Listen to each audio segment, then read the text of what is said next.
Welcome back, everybody, to CCL. My name's Infernosis, joined here by my great friend Sticula. We've got ourselves two teams ready to go. Shinigami versus ACME in our Group C here for CCL. Stick, one of the more important things we need to talk about before we even get going is, how you doing tonight?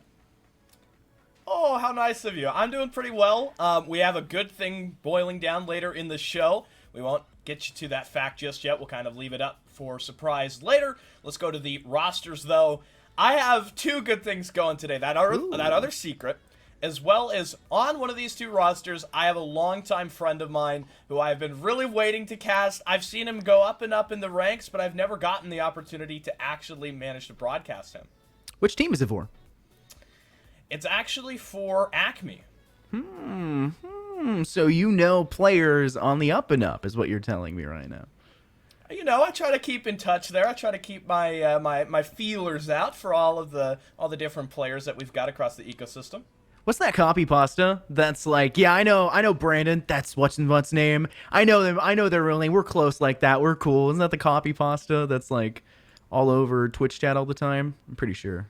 Something like that. You're basically a copy pasta stick. I keep away from Twitch chat, okay? Really? I'm not even talking about broadcasting in general, like when we're on live. No, just anywhere. You don't watch esports apparently. SMH stick, not involved. But let's go ahead and take a look at those rosters. We'll pull those players up for you guys to see the Shinigami and ACME side. Shinigami is bringing Kinji Maestor, the Camor, Raymond, Battle Bro, and Fate are 6. ACME for the opposing side, Gugsy Wugsy, Velks, Lovely, Arcs, and Refine. Sticula, which one of these lovely people do you happen to know? It's Arendelle. I actually sort of also know Gugsy. I think he played on another PS4 comp team, which is where I know Arendelle from. But it's Arendelle, the one I'm actually really familiar with. Played a lot of rank with Arendelle. I have always tried to support him, always tried to get him on some good teams. He's finally managed to qual for a league that I actually cast. So way to go, Addy. You've made it into the upper echelon, and we'll get to see him tonight. Shinigami, I would say the favorites in this series because they've got a little bit more comp experience. They've got Kenji Meister, they've got Raymond, they've got Cam coming in from the previous season of CCL. So that's when you've hit the big leagues, when the Sticula gets to cast you right over the top here for R6. So make sure to mark that on your calendar. I'm going to work my way up through the dregs of T4 to make my way over to you, Stick, just to hear you say my name one more time. But let's talk about the maps as well here. Obviously, with the extension of our map pool, there's obviously a lot more bands that go through. I'll talk first about the two first bands we had at Skyscraper and Cafe. Now, I was actually excited because I do like Skyscraper a lot. It's actually one of my favorite maps in the game. Now, the callouts, I still don't know very well in a competitive sense, but I love the map as a whole. Cafe, I hate, so I'm glad it's off the board quite early. I know you don't usually agree with me on that, Sticula, but our first map of the night picked by Shinigami is actually the map of Villa, and then the surprise. Stick, you want to let everyone know? It's Border. We get the first Border that we've had in CCL, even through the qualifiers, and I'm really excited. This is the first time I've been able to cast Border. I think it's the first time for you as well, and I think it's only the second time Border has been played in a competitive setting. We actually did have it last night in the APAC North T1 League. There was some interesting results there. But with map 1 being Villa, we should be headed there fairly shortly, Scott.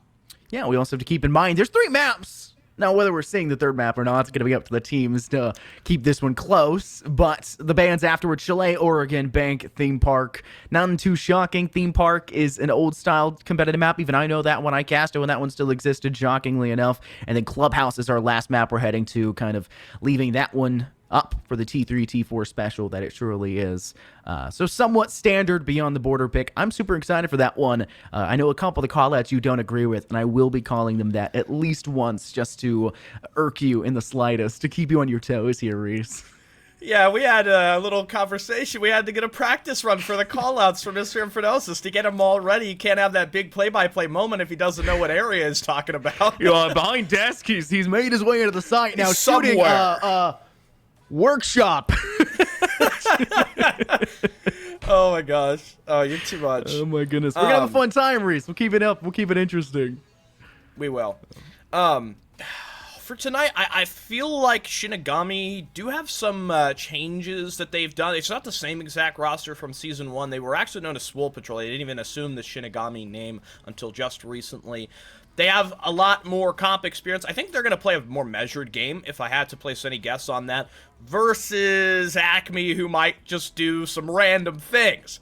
Arundel is a PS4 player, and, well, Scott, I'll tell you firsthand, we did things a little differently back over on the console days. Yes, I've heard, not just from you, but from fellow AKA John as well, about the console dregs, so to say, of trying to work your way through that. But it seems to be today's a game of name changes for these two teams, having been Quadratic as well as, like you had mentioned just a moment ago, Swole Patrol. I mean, they've changed their names, now have lined up to maybe be a little bit more esport ready, as some people like to phrase it. So will the name changes be enough to guarantee success, or is this just a pat on the shoulder, pat on the back to ready themselves accordingly? One of these teams is going to come out with a victory, and I happen to think, because watching the splits and the qualifiers here for CCL, that a lot of the teams here are fairly well matched. I'd like to see us go to that third map.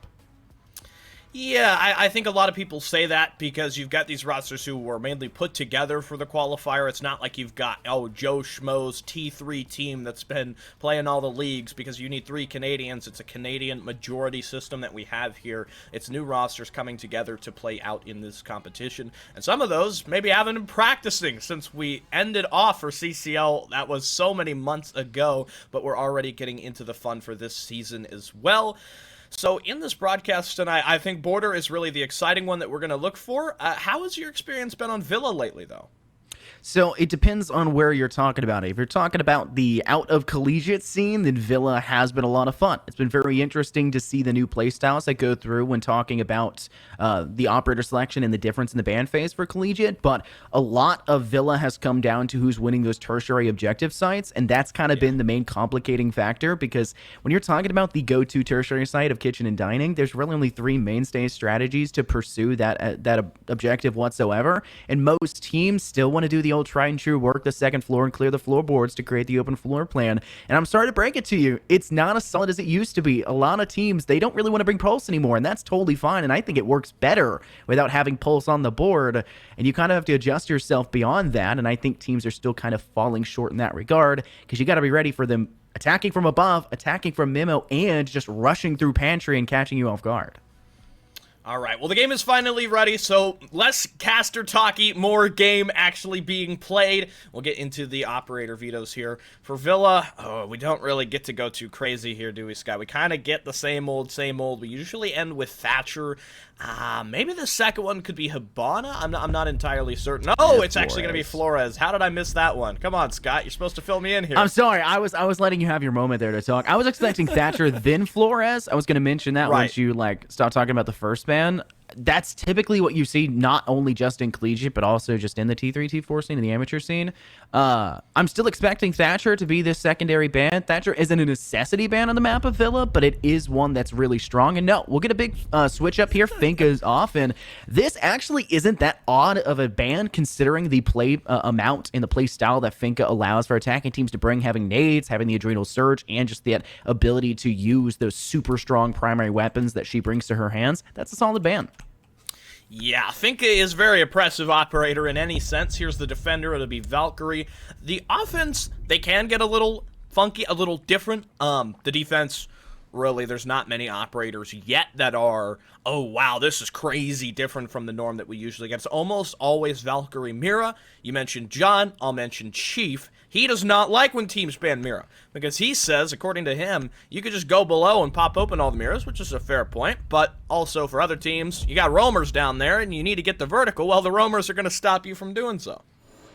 Yeah, I can agree with Chief for a good portion of that, but I also think that when talking about these black mirrors and trying to get through them, it is hard to work from underneath, because most of the time players aren't really hiding behind those. Those are just there to gain intel early, and they're not really being played behind. If you're talking about planes and games and trying to play behind that mirror utility, then you have to worry about putting it on 2 hard walls. You don't typically play it next to a soft to shoot through. It's just there for the intel, so it doesn't really matter if they clear it out as long as you can gather that intel first. And is they got a peek to know it's there in the first place, which already gives the side of ACME, which would be the defense first, the intel that they're coming from that direction of the attack. And that's one thing you have to keep in mind. It has expended its use. It's been a solid choice of utility, and its expenditure was validated, but we'll have to see. We're not heading to Plains and Games first and foremost. We're actually heading over to the statuary and trophy side, none too shocking. And there's a couple of mainstay approaches we should see Shinigami go for. One is to take advantage of that empty space on the southern side of the map here towards study, as well as the aviation side. You'll typically see an extended roam there by ACME to maybe apply pressure back in the direction of Shinigami, but you typically send 3 players from the south, apply pressure, and then take 2 of them away, or even just 1 of them away, and move them back over to the master bedroom to apply pressure towards that hard wall, which is arguably more important of a direction to actually go from, and it's easier to attack from that side. Right, and that's kind of the 1-2 punch sort of strategy that you get here. Other times, you might have the offense go for a minimal take. They might just come in from the master bedroom side. There's also that vertical pressure as well. I haven't seen a lot of teams doing that lately, but it would mainly feature you going below into kind of the dining and kitchen area, primarily even to shoot off any utility stopping you from breaching the wall. There isn't any of that in this composition. You won't have to do that. Shinigami are going to go for that mostly south over clear, addressing the situation that currently is manifesting in an ACME realm. Velk's holding out towards the actual vault. It's not a bad decision to play over and extend, but if you don't have a getaway, then you're going to be in a really rough spot. And from the looks of things, Shinigami's actually fairly swift about their approach, and they also have the cut angle being held by Cam. This is basically the side of ACME playing to die unless they can apply direction back towards the side of Shinigami, and they're unable to do so. Refine loses their life first to Kenji Maestor, but Velks gets the quick refrag back. They're still prowling behind now. It's transitioned out of vault now behind the bar in games, and they still have yet to clear this player, and you can tell that Shinigami has started to stress about it as they work their way to vault, and thus Fate applies it. Yeah, they kind of need to get some horizontal pressure from one of these other walls. Just having Fate shooting in at him from vault right now, not enough. Raymond will eventually collect the kill, though. Shinigami step into the advantage and now can set their sights back to the objective. They'll leave lots there, Iana. It's only 1 set of grenades. It's only that Gemini replicator, and maybe you'll have a little bit less intel. That won't be so much of a problem because Shinigami have played fairly conservative with their drone econ so far. Have managed to stay alive with great capabilities to collect intel as we approach what looks like the next step of their execute.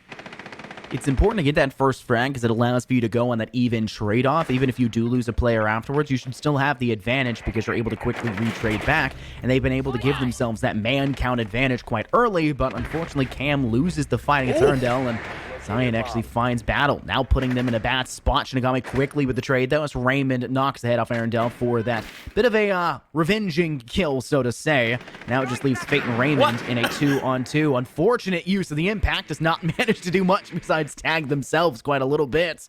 And it looks like Shinigami are still wanting to step in through landing and actually apply pressure through that statuary door, but this is a hard place to push from. Yeah, they're kind of getting stopped up here. We'll see the possible rotate over towards B. You need to worry, though, because there's an LMG, and as soon as you step through this door, you're likely to get hassled by the 1.5X adorning the MP5K from over towards Master.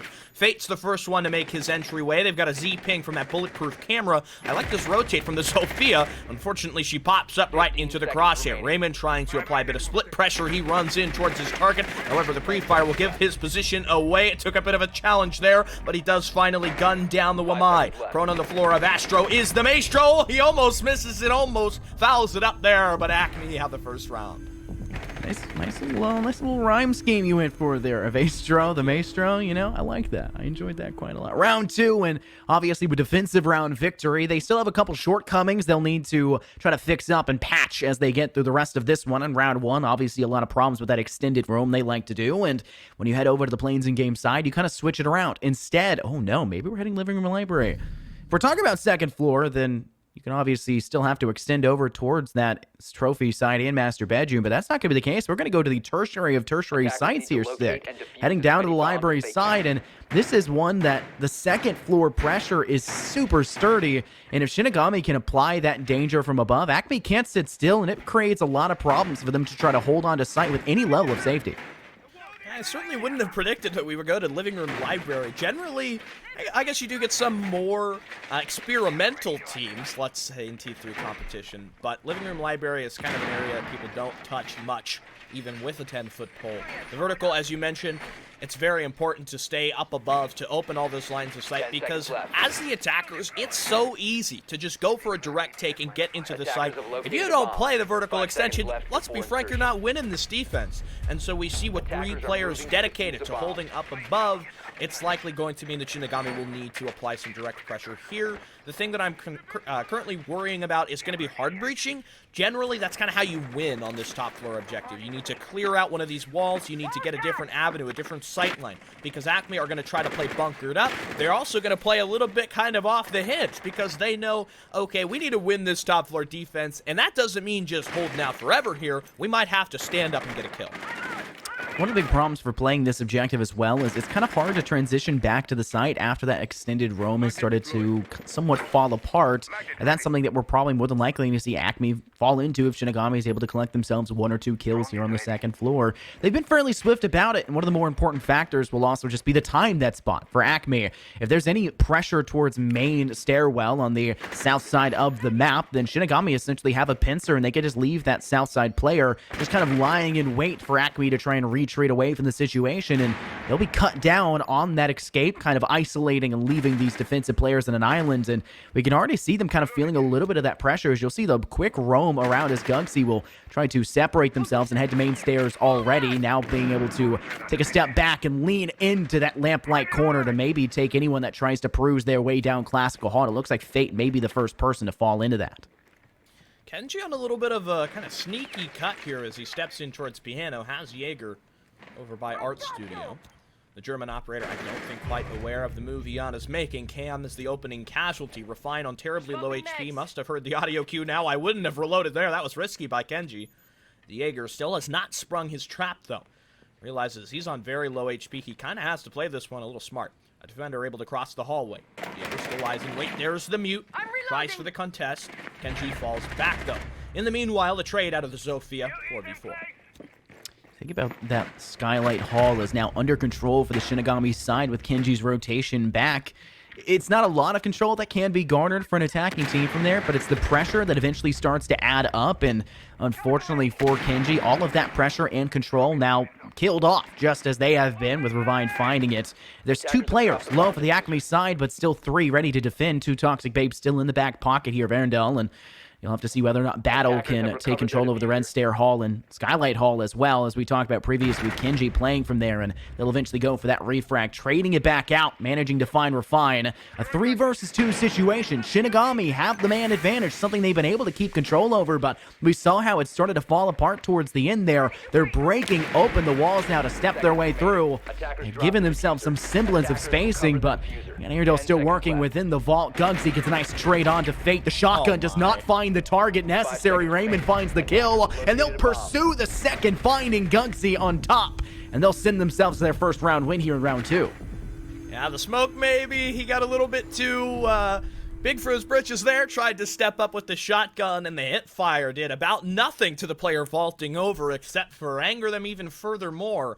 I think ACME, the problem was there, they just didn't play enough with their final 2 teammates. You got to build a crossfire. You know that you've got that short-range element of the shotgun, prevents the offense from going deep. You've also got the 1.5x optic, which is, I would say, perfect for mid-range. It's literally the ideal weapon on the defense for that type of fight. If ACME had played a little bit more passive, the offense would have been forced to plant. Unfortunately, that's not what happened. They came close. I'll give them that. That was a nice attempt at the tertiary objective, the quaternary objective, even on living room and library. Unfortunately, it didn't pan out, and that was much to do with Shinigami's Fate getting very up in the face of this defensive vertical extension.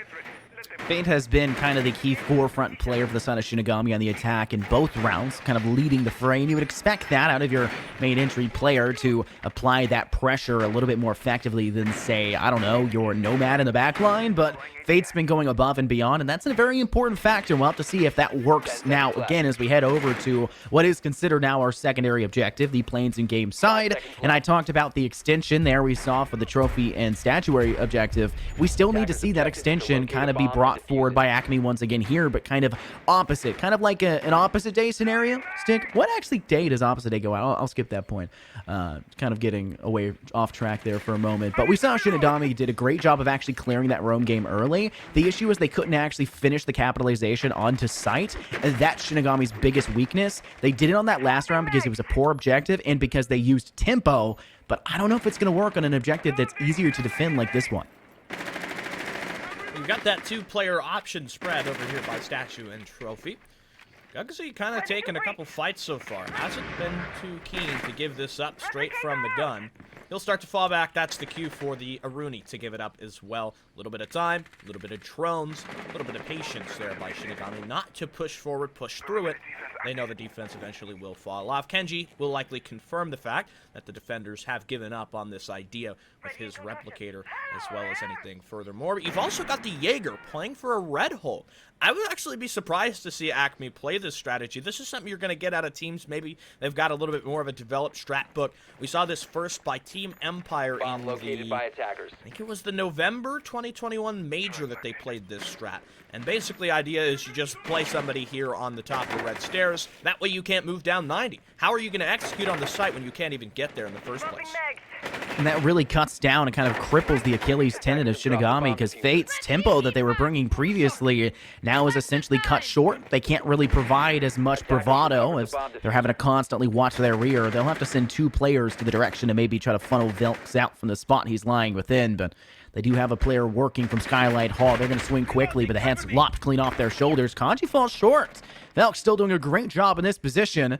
And it looks like Fate's going to have to tempt Fate as they step forward. They'll cross safely, might I add. And now they're actually going for the kill. Bad spot to go with. Raymond, hopefully and thankfully, steps up for them, able to find the refrag back. But now that we're down to the last 50 seconds on the clock, Shinigami still have not been able to apply as much forward pressure as the previous rounds. And this is going to start to spell disaster as the clock starts to tick out. And I think if I'm going to take up the color reins for a moment here, the Jaeger just got away with a big victory there with the amount of time that he wasted. However, Shinigami, even with that, might still be able to come out ahead in the rat race. Gug's able to trade out the one casualty there, but Bat comes in out from that veranda, and Fate's got an option to come in for the plant. There's no utility to deny this, barring the Yokai's, the first of which missed entirely. I don't know how that happens. Never seen that before. The Yokai ineffective in that battle with the bomb now down, a 2 versus 1. They may even try to go for the resins for study, and in fact they do. Fate confirms it there, despite the best efforts of the Jaeger. A complete ineffectual defense leaves this round in a state of misery. After all of that work that you saw go through there by your player on red stairs, you can't allow the rest of the team to start to fall apart from there. Velks did a phenomenal job, like you said, of buying them time. And unfortunately, Shinigami cashed out right afterwards. They stepped quickly into sight. They played pressure from study side. They sent a player inwards. And might I add, when a player is DB&O'd, when they start to crawl away, it's not always for them to gain safety. It's to crawl to a player. That could have been information that you look at there in the final 1v3 to say, okay, there's a player in study. They're retreating back to get picked back up. I can then start to work my way around the opposing corner. If I do it quick enough, then I can actually stop them on that revive. But instead, just gets a little bit too tunnel vision in on the player actually near the landing side, and it caused, well, the round to go in favor of Shinigami. But we're going to head back to our first round objective, the statuary and trophy room side. Shinigami, once again, like we said, did a great job of clearing that roam game early and quite swiftly, and ACME fell apart, crumbling like a house of cards. It was their defense on site that managed to hold out. More importantly, Gugsy from the master bedroom side, cutting down Fate as they stood across in that trophy room. And that's something Shinigami cannot allow to continue. They need to nip that in the bud early. Maybe they'll think about coming at this from a different lens. So far with the attacker spawn positions, I wouldn't think so. I think you're probably going to have the same thing more or less. It worked last time. It did take a little bit of time, but it wasn't the end of the world. You didn't really lose too much utility off the back of the clear. Some 90 pressure as well.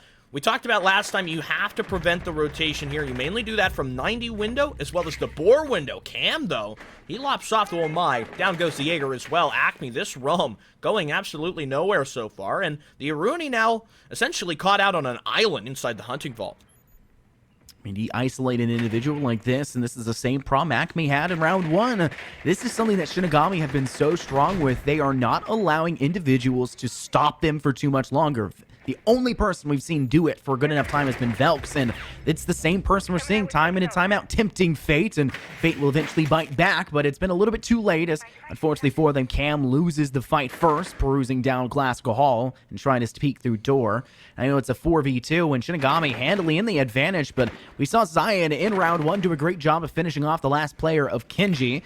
But unfortunately, we didn't see much from Arendelle. They have the Toxic Babe still, but it looks like they're already going to choose to expend 1, and we're only a minute and 40 seconds left in the round. And that is a huge waste early, as that could be a necessity in the last 20 to 30 seconds.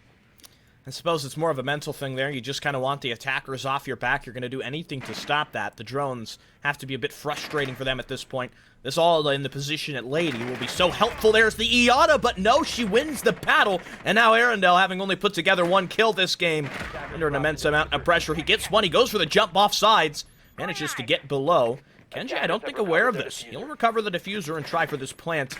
Watch the body language here from the rest of the members, however, and an air jab should be just enough to let them through. There's the coverage from the bricks position. Habana puts the smoke away. The attackers have their 3rd in a row.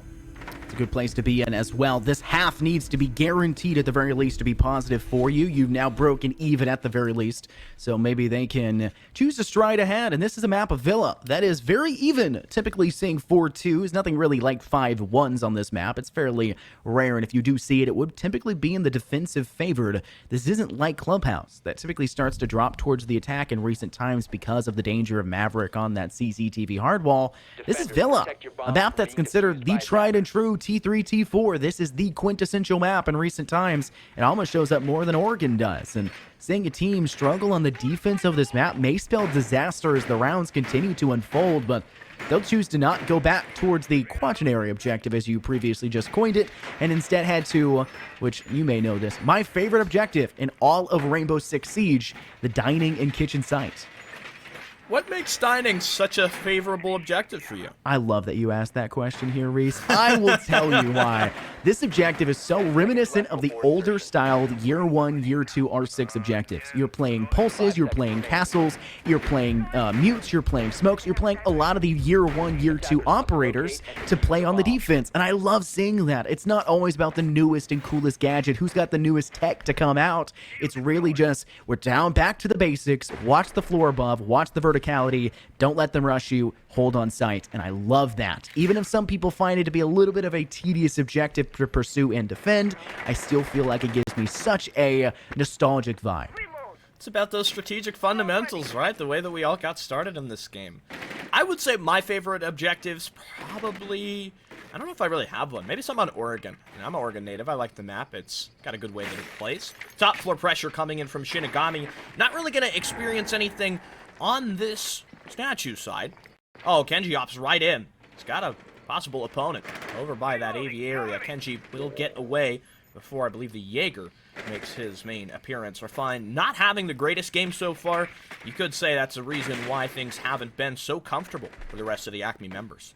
But talk about how Kenji just gets away with that, essentially robbing ACME of what should have been rightfully their first kill, especially when you just walk into the building, right? You can't let that happen.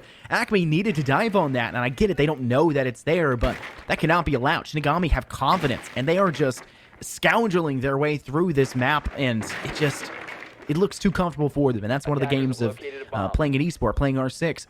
Don't let the opposing team feel comfortable. They start to stride ahead. They'll swing things ever more in their favor, and that's what we're seeing right now from Shinigami. They've applied so much pressure already from this vertical side on the second floor. That hatch inside of Laundry gives them a great outlook to drop down and go to apply pressure through door to maybe get down a cheeky plant, and you let your perusing player of fate tempt it. They've stepped down. They've gone through door, like I said, and they've already picked up the first frag. Zion off the clock, and this is map control almost handily handed over to the Shinigami side. Sight control even for Fate as well, as he's just creeping his way through. They've got the case, though, for Raymond.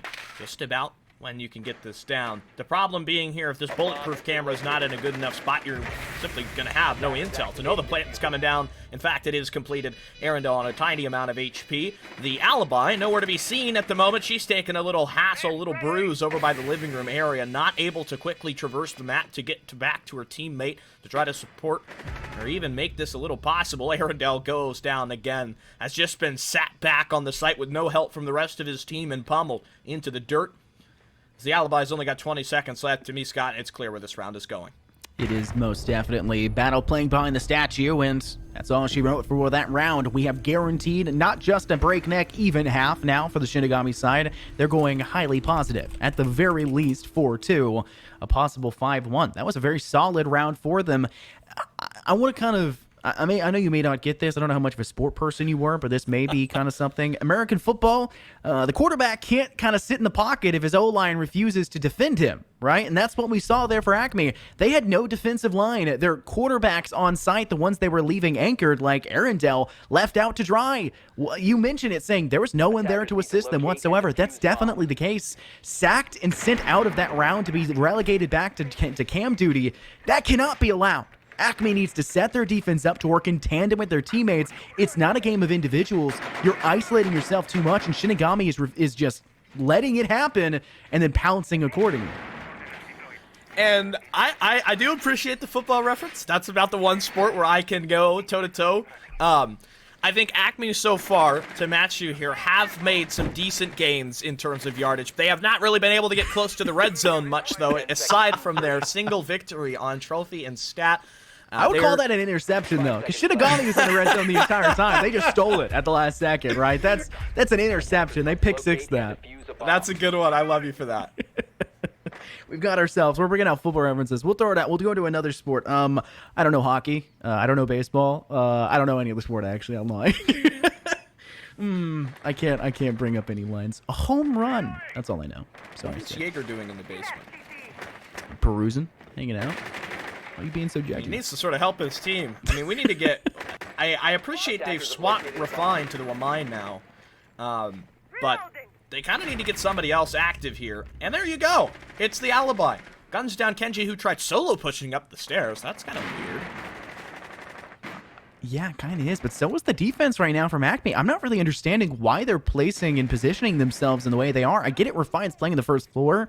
It's not bad to have that extended roam to work down from below and kind of keep Shinigami from working towards main stairs, especially when you know that Zion's holding that position, but you're leaving two players in main site. That was nowhere close, Zion. You're leaving two players in main site, and they're just like standing next to each other for the majority of this. Fate managing to find that kill, gets a ton of damage off onto Gugsy. Tries to go for the finish. The Nitro Cell gets sent and detonated. A shocker, as Fate will get re-traded out by that. But Battles also found impact. This one to Refine.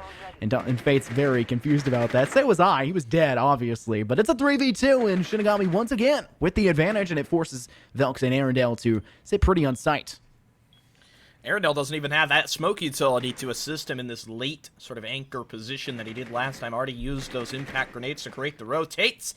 Arundel will have to get active purely off the back of his gun skill. Seems like they know the Jaeger's over by 90 now, so it should more so be a game of let's put the pressure on AV. Let's understand that the, well, other operator here holding side is not going to be of much use towards pushing back the pressure. Malusi searching for this angle to rotate a little too high. Raymond with the first tease of the plant. What a solid rock he's been so far on objective plays as well as getting kills when it's needed. The coverage on this vault door should be plenty for a kill. Again, there is no utility to stop the plant. ACME sorely need a pick. Yeah, you have to start to kind of act off of this, and Felix is playing not a bad spot towards landing, but there's just really no direct pressure, and it'll force Arundel to step out for some reason. No coverage. Eventually it arrives, but it's too little too late. Battle is able to get the refrag after their teammate lost their life on the plant. Now it's still a 2v1 advantage. They'll head back to corner to go for the plant. Valk's eye is completely removed, and they'll step from behind the door. That typical default. They head to the opposing side right in front of the actual opening of that vault. The cam is still applying that pressure in a correct direction. The F2 reigns supreme, despite its abhorrent nerfs it's received over its, like, 13-year lifetime, it feels like, for R6. That is a 5-1-1/2 on the map of Villa for an attacking team, might I add, Stick. That's not the way that you want to end up here on the great old defending classic map of Villa. Shinigami absolutely delivered there. And though they had that weird moment, I was really confused by that. The fact that you had a player in study, what else were they watching if not to cover that vault door to allow the play? That was very, very peculiar. But outside of that, despite ACME being given a great thing there, they were not able to complete it, and I almost have to say it was a mixture of too much passive play and too little coordination, too little let's me and you on the run, let's go for a pick, let's find our route through to try to upset this. I would say the most obvious example was the one you jumped on top of on the dining round, where the Jaeger was hunting an AV, and he just didn't step over to that red balcony to take a battle with the player in Boar. When you were on that site, you gave away so much vertical. When you were on the horizontal objectives, you just let the map control slip right through your fingers. And let's be honest, Shinigami were on top of their gun skill. They had many moments where they were just winning 50s. ACME could not put together that game. And when I see that, my first thought is, Scott, as a coach, let's work together. Let's not give them those 50s.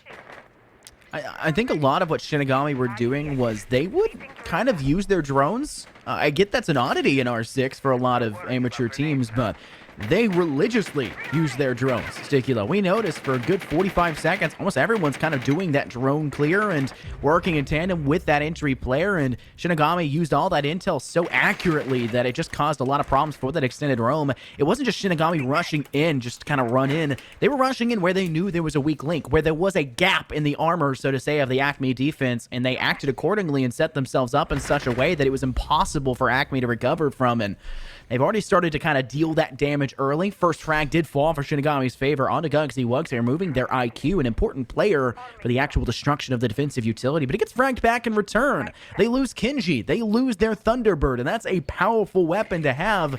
But those Kona stations, they've been planted, and they'll continue to help Shinigami from beyond the grave.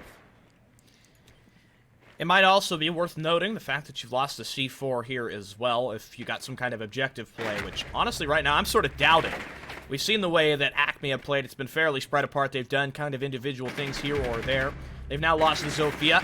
There's a quick trade, and oh no, Raymond, he tries to sim himself back up. Don't see that every day, but it doesn't even work out for the Doc. The Ying, just a pure executioner there. Here comes a grenade towards back of Astro. It'll detonate, but no damage. I like the idea of working from below with nades. It's something good. You can clear out the player maybe behind Astronomy Desk, but I feel like there wasn't actually enough intel behind the expenditure of that nade. They just used it because, oh, this is where they would typically sit. I'm gonna go there. If you had actually seen sight, you know there was a shield up, and that's what Zion's been kind of eyeing this entire time. They take the head off one, but Cam gets a nice refrag back, but it's kind of short-lived. The side of Shinigami, as you'll see, a nice pickup. They won't plant that diffuser, and they'll go guns up, which is a bit of an odd choice. There's still another player alive. They should have been there to watch the plant, which kind of leads me to believe there's still some complications, still some problems for ACME that maybe could continue to come to light as their attacking rounds progress. Yeah, and I think you're right on the money there. ACME's still a little strange, a couple gaps in the way that they've played. At least they finally get another round. That's a big thing. You don't want to allow your opponent to get on the match point. And it's Arundel who gets active, of course. He gets involved as well to close out that final pickup. Over to AV now. I honestly would say the trophy and stat is probably the new default objective for this map. It's just a little easier to defend. On AV, you can extend, right, but you're almost always going to fall back from the roam. It's not really a thing where you're going to sit there permanently. You usually don't even try to fight any attackers when you do that either. You just sort of give it up. And it's for that reason that statue generally tends to be just a smidge more popular for ACME. I think they still have a little bit of a ways to go in terms of let's get drones in front of our entries. They still need to work on calling into their execute, not just doing things randomly at several different intervals. And maybe somebody needs to talk a little more about crossfires. What are you holding? How can I help you? You talked about working in tandem, getting drones in front of your entries, and I want to talk about the nade play from below. That kind of harped for a second there. I like the idea, but with no one else there, no one applying pressure on that astronomy stairwell, you're really just expending it to expend it, saying, hey guys, I used my utility. It's not my fault we took an L in that round. Now, they ultimately took the W, but it just feels a little bit weak in regards to what could have been, so to say. And I always like to look at what could be, because I'm an idealist, so to say, but round's already underway, and notice there's a player isolated all alone down on the first floor. They're hiding over. They're just like scared for their life. Cam is just just prowling around, trying to stay as quiet as a mouse because there's 3 players for ACME all around him. And now Cam is waiting for the opportunity to pounce. This one may be a little bit too late, though, as they seemingly have escaped through library and through the living room and made their way over towards that skylight hall. And they've also lost themselves their top fragger of fate as they're cut down quickly by the ACME assault. Unfortunately, a little bit of a sneak play for those two. The Jaeger's, his is still kind of developing. But, yeah, otherwise on the map, Shinigami having nothing go their direction so far early. There's the Jaeger. He finally rears his head for a kill against the Hard Breacher. Iana went DBNO as well. I think she managed to blow herself up with a grenade. That would line up with her little text chat message there. You've got the Amaru, who's just in the middle of the objective. And of course, it's a play that works out for her. She's got the G8, the most terrific weapon that you can have for this circumstance. I think the site is clear now. There's not even any defenders. Yeah, they're both below. Who's got the bomb? It's trapped on the stairs. If you had the objective right now, you could easily make your way forward. But they're going to continue to hold this back, and I don't know. They might not recover this diffuser, period, especially with how elusive the Jaeger is. I think Cam has just been the silent menace throughout the entirety of this. What a position by Velks. They trade that. Cam gets the kill too. An unexpected ordeal, but notice now, oh no, battle has not yet been droned away. Zion loses their life a little bit too quickly. Gunksy has managed to pick up the diffuser though and has sprinted their way upstairs now to the games room side and is planting it as fast as humanly possible, forcing battle now to sprint their way up just the same, working from main stairwell. Gunksy will transition over towards Vault, now hiding behind the short cabinet. And battle is none the wiser for where Gunksy may lie, forced to now from the defensive position work towards the attack, attacking this diffuser, kind of turning this one on its head. Battle now switching over towards the study side, pivoting to apply control, but Gunksy's working towards landing door, holding next to it, and it's head kill. Gunksy with the final, and an easy round win once they were able to collect that diffuser back up, but that looked precarious to say the least for quite a bit there, Reese, as the round started to go. Well, they're going to go ahead and call for a pause. That way we can get Arendelle back inside the game. We'll have to go for the rehost there. ACME showing us a little bit better siege than they had on their defensive first half, which is, honestly, to me, that's kind of surprising. Generally, it's harder to make a comeback when you get onto the offense. So we'll go to that rehost, we'll get everything situated, and we will continue on with this game. I think that was probably the best round that I've seen tonight. That was absolutely. I think talking about how ACME played that wrong, I don't think there's any way to say it otherwise. Letting the diffuser go down to that position, not droning out the first floor enough. Cam just sat there the entire round. And I was going to say Cam was the most useless person I've seen play R6 in that round early because they're just hiding there and didn't do anything, didn't jump out. But then they would just made such an impact, really shut me up quite early in that later stage of the round. They did a really good job of being able to find that later impact. If Velks didn't get that retrade, if Velks somehow didn't connect with the same exact shot and pull an R6 moment at its finest, then I think that round would have been entirely different. I think we would have been at match point for Shinigami, but Gunksy with a great recovery, sprinting their way with diffuser upstairs and didn't even play diffuser. Instead, went to landing side of door next to maps and just stayed there. Didn't even care for where they planted the diffuser, and ultimately, shakily enough, that was the perfect play and it worked for them. All right, well, I'd love to continue this conversation with you, Scott, but in order to facilitate that rehost, we're going to go to a quick break. Don't close this tab. CCL will be right back. Maybe then you'll know that I was never one. I'm gonna be going for another one. Maybe then you'll know that I was never one. I'm gonna be going for another one. I don't wanna fear you tonight. Got me.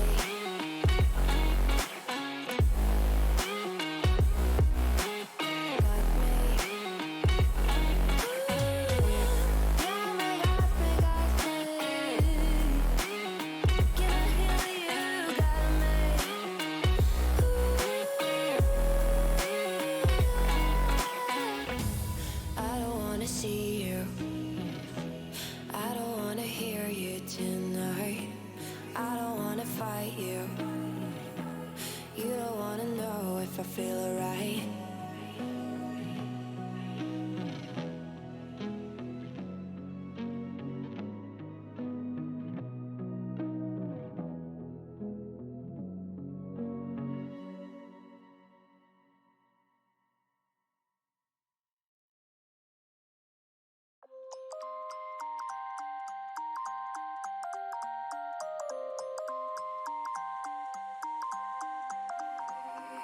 You used to stop this world from spinning.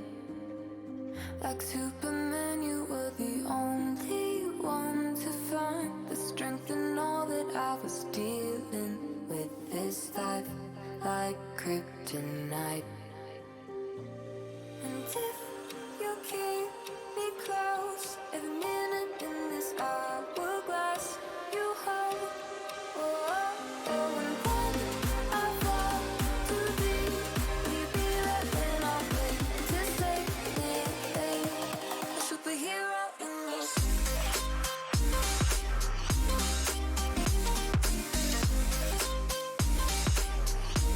A superhero in this.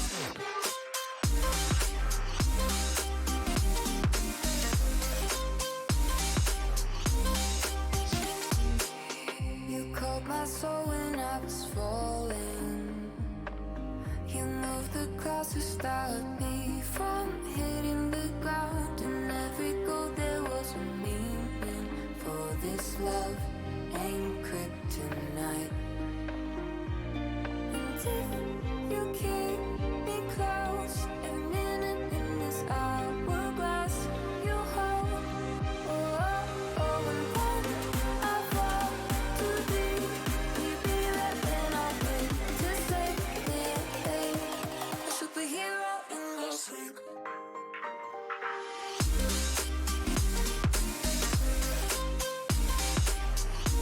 A superhero in your sleep.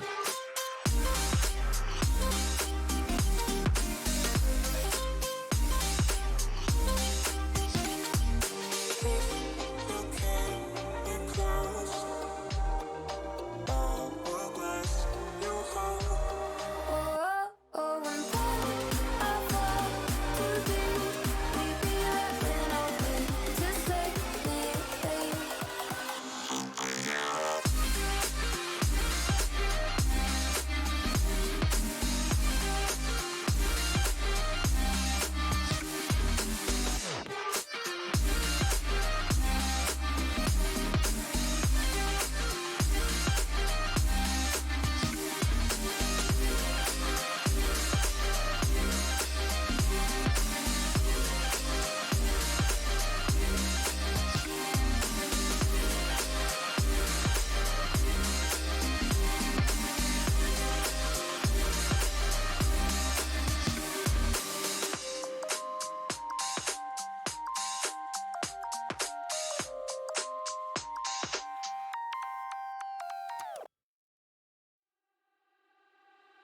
I got nothing to hide.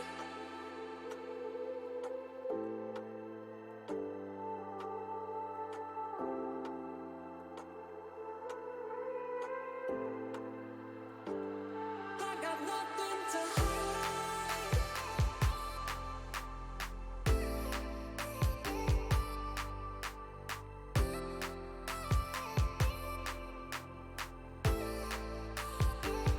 I got nothing to hide. Got nothing to hide.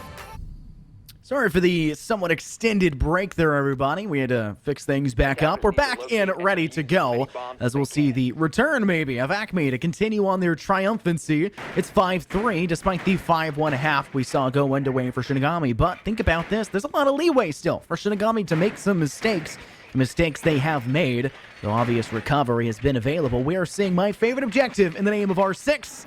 We're seeing this tertiary objective of kitchen and dining, and we are seeing it with the original stylized lineup of having a pulse, of having a mute for the nitro, of having a Malusi. Despite her not really having that anymore, it's still heavily viable because of how strong that Banshee utility is. You know, the one difference I'm seeing right now is no castle on the board whatsoever. So not trying to use that castle to facilitate any kind of top pressure is a nice little change that you've got there. You might be forced to play a little more aggressive. You might be forced to get into some battles. Conversely, though, things could go a little bit south because of that factor as well. There's always a give and take in Siege. We had an Osa tease in a composition on the ACME side for Refine. He eventually, though, settled on the Sledge. Looks like a horizontal take here. This isn't something we got last time, but I like the adaptation. I think one of the bigger pictures right now is once again, keeping up with ACME when we look towards their siege of this objective will be the drone game that we said was kind of weak for them. They didn't have as much as Shinigami, and we're seeing a great expenditure of that Gemini replicator to allow for your player of Gugsy to play behind it with plenty of intel behind. And I think that's one of the bigger things you have to think about on the attack is staying safe. Gugsy's going to wait out until there's another drone, and it'll be Arendelle to do that. And they've also gained control over Red Stairs. They have a great position to push from Skylight, and they also have to be worried because even if it's just a bait and a switch by Shinigami, they've put a floor hole, what I would like to call a hell hole, to fight through that forces ACME to kind of respect that placement. And they'll have to, unfortunately, respect the player prowling down in that basement site. Camp comes up with the first frag of this round and knocks Zion off the board. That's your gridlock. No longer available. Those track stingers cannot be sent. You want to have that ability to even, sort of shuffle around a couple of the defenders in the objective as well. So Zion down for the count. He was a pretty successful mid-round player, I think I would note as well earlier in this game. He's got a shotgun tucked in against the corner. Here comes the swing. The first shot a miss. The second is two. And Gugs will prevail. Nearly has it on the second battle over with Fate inside of Statue. However, unsuccessful. Down now to just 4 members against 3. ACME. Okay. They've been scammed below. That was a curious rotation for Cam. Thought he was going to pull a little sneak move by going down in the basement. But nope, that's not the way things are going to finish up there.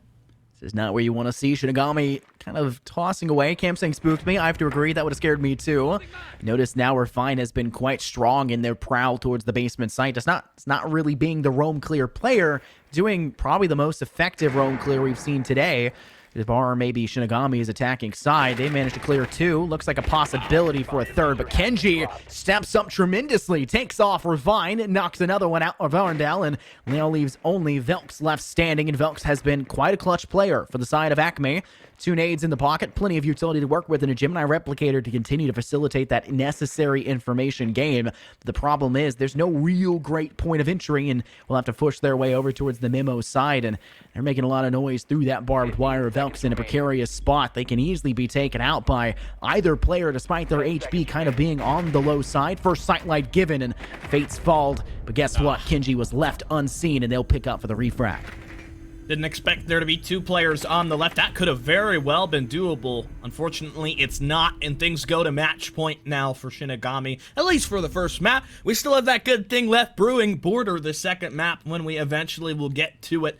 But ACME now need 3 rounds with no flaws in order to go ahead to overtime to even regain the opportunity to win this once more. Trophy and Statue has been such a solid objective so far.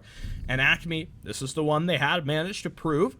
It was this an Aviator earlier in the half. Strange that they would lose out on the tertiary objective. I suppose that's kind of a conversation in and of itself.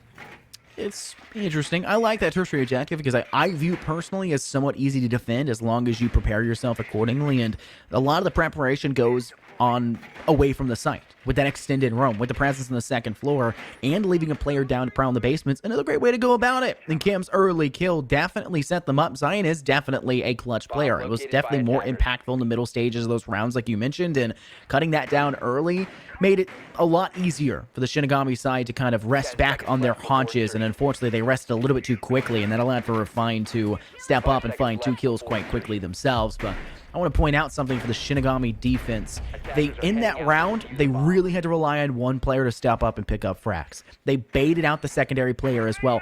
At that point, you're baiting your Melusi stand out in the open. Fate kind of being left to, hey, let them shoot you here in this direction. That can't be a solid strategy every single round, and we have seen Shinigami struggle on the defense in this one, and I can't say that ACME's attack has been this insanely strong, really aggressive approach that's hard to defend against. I think Shinigami have just been making mistake after mistake on their defense and paying the price. Yeah, they've kind of gotten a little bit too ahead of themselves.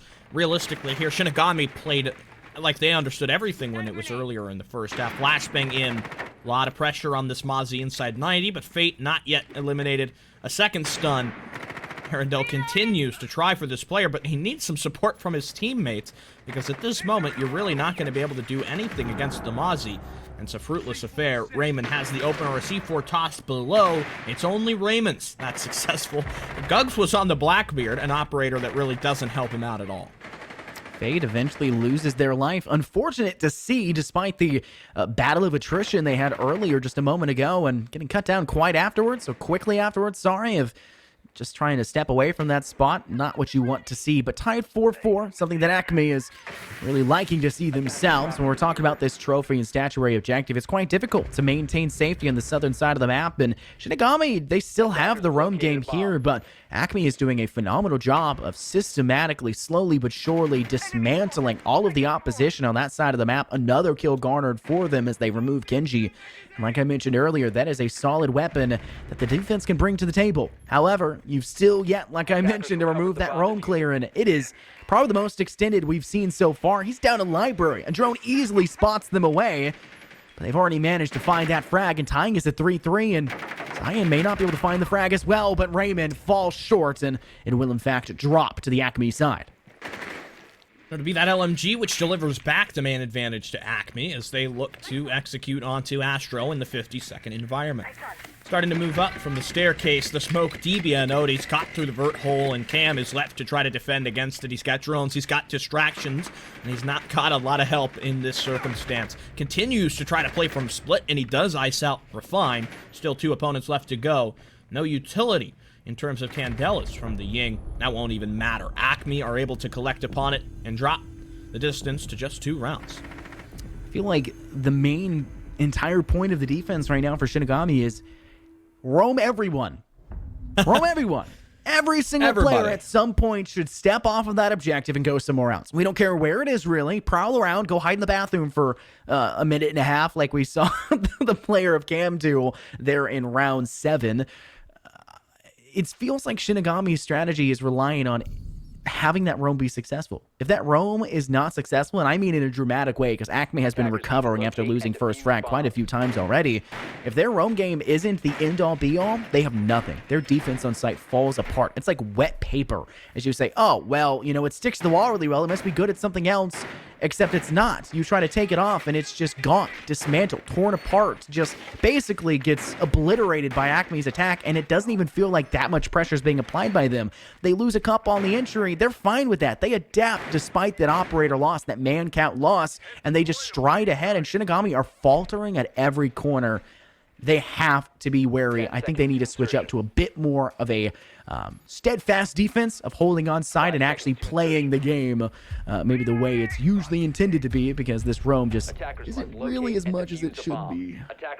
Yeah, I think they just try to do too much in the early game, and it costs too much in the end. They haven't been really that great at taking any of these early fights. They have gotten kills. The problem is they always get traded. And so when you're winning trades and you can't defend the objective, when is the call to be made that you just, you know, play that more steadfast style? You just go back to the objective. Let's try to close it out here, guys. We've got match point. We've got 2 rounds to do it. Let's not let this one slip into OT, because we've got Border, a map that probably not a lot of teams have a huge amount of experience on, that you probably never played on game day before, and a map that can be, it could be anything. Border could really be a wild map. Border is actually picked by the ACME side. That's something that Shinigami are looking at here, saying, okay, that's their map pick. I know we allowed it to this point. We didn't ban it immediately, but I mean, think about it. Theme Park was there and Skyscraper. One of those 3 new maps into the pool is going to be let through, and they ensured that Skyscraper at the very least would not be. That was their first ban. But leaving up Border and letting the side of ACME pick it, that's going to spell a very precarious position for them to lie within, and Shinigami have to send them out if they want to have a great shot at this. Now, we don't necessarily know how either side will play, but the recovery by ACME is very, very strong, and the looks of things, it's going to continue. Gunksy, quick rush up through main stairs, taking out Battle.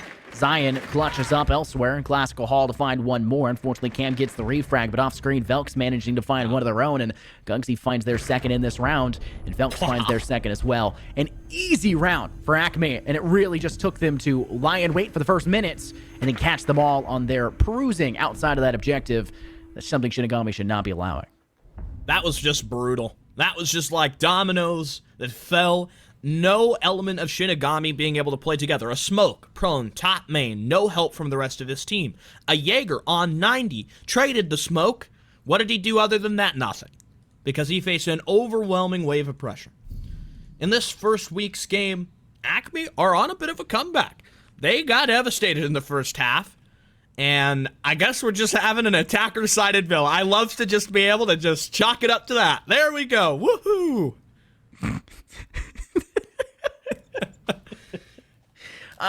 I want to just... I would like to mention something here. I don't know if it's an attacker-sided villa, if it's more over just that Shinigami's attack was amazing, and ACME's defense was okay, and Shinigami's defense is trash, and ACME's attack is okay, right? Shinigami's defense, they got gunners. You mentioned that early. They are really strong. These are amazing players, but they cannot play defense to save them. And that's what it is right now. They need defensive round wins. They've been sitting at near match point 2 rounds away since halftime. They were 5-1 at half, and they've just let ACME tear them apart and dismantle every defensive presence they brought to the table. It's desperation, it feels like, at this point. As they try to recover, you can't allow that to happen. But notice now, they're playing this one a little bit smarter. It's going to be much less of an extended roam to that second floor. Still leave 1 or 2 players there. You can put battle up on the second floor. That's fine. Have the mute roam. It's kind of like that SSG style you see on Clubhouse. Leave everyone else that has those nitro cells down below and you'll be fine. If you leave one upstairs with a nitro, then they can play it aggressively or as a way to transition back to side, and it wouldn't be a huge loss of utility.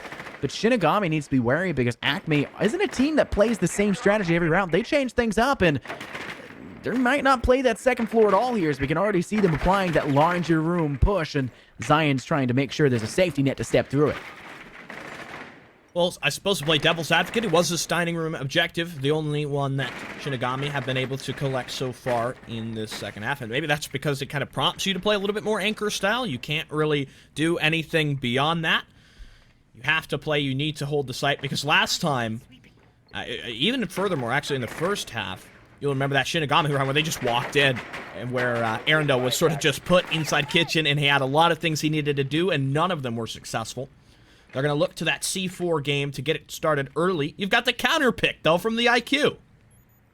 That's a smart decision, Stick. I mean, they've been playing Gogsy on the IQ the entire game, but it's actually should be able to find impact. They didn't bring it last time around, and there we go. Speak of the devil, and unfortunately the devil's in the details, and the detail happens to fall in Shinigami's favor, and there's 2 actually in that fell swoop as Zion and Gogsy off the board. That gets rid of the Amaru and the IQ. A lot of utility, one of those not being as useful as the other, but a lot of utility that should be useful in this objective no longer on the board for them. Now it's up to Shinigami to just hold on, stay safe, don't overextend, and play this one close to the chest, because you faltered heavily with ACME on the attack, just recovering time in and time out.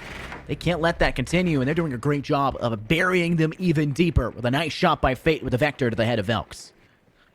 ACME just having a real inability to attack this objective. Doesn't matter what angle they come at it from. Not working every time. They barely even managed to get to the stage of the vertical game. These last 2 attackers are playing it a little separate. Might have the Zofia try to drop through the hatch. She's looking to apply pressure on towards China. Arendelle will rotate as well. Curious if they might just try to quickly gain access here. And in fact, they will. With the wall now open, the castle on the other side of the wall. Looks like there's only 1 kill that's going to eventuate here. It might be a headshot, but that'll be the map 1 conclusion. We wrap up for Shinigami. A very back-and-forth game. Ultimately, in the end, though, 7-5 goes to the way of Shinigami. And that's pretty much the expectation here for their map pick. Yep, I mean, gets close for a minute there. I don't think we can lie here, Reese. That was not the most impressive second-half performance there by the Shinigami side, but there's obviously a point of recovery, and they managed to step that in on that last round. They did very solid for that dining room approach, and that was their go-to. Like you said, they won it the first time, they won it the second time, and the second time was much better of a round win as well. It didn't come down to a 1v1, baiting out your secondary player to actually manage to take that victory, take your W, so to say, as people on Twitter like to phrase it. But I think that we saw a lot from the side of ACME, and I think that's something that's going to continue, especially when we head over to their map pick of Border. Yeah, and I think the way that those playstyles that we've gotten so far and how that's going to intersect with a new map like Border is going to be just a classic environment. It's the first time for us here in CCL that we get to go to Border. It's the first time me and you have been able to cast it. It's the first time we've been able to bring this map, which is such a spectacle, which brings such a unique style of siege, and we'll get to that and more on the other side of this break.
I want you to stay.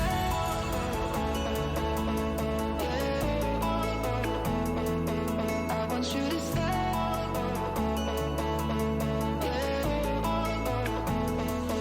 I want you to stay.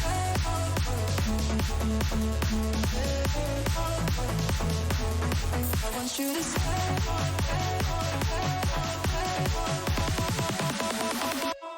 I want you to stay.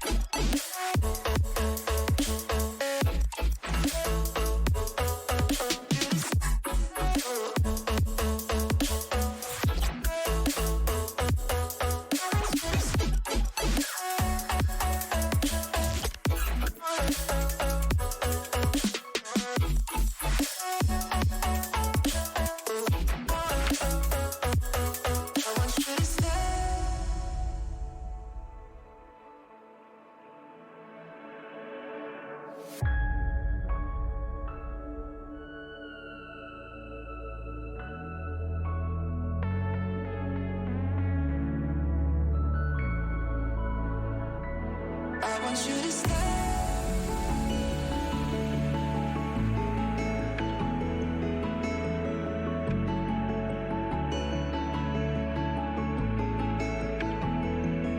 I want you to stay.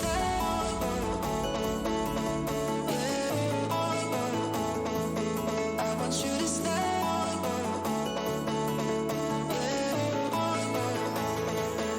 I want you to stay.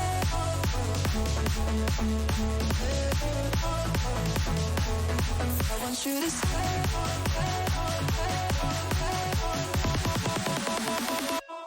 I want you to stay.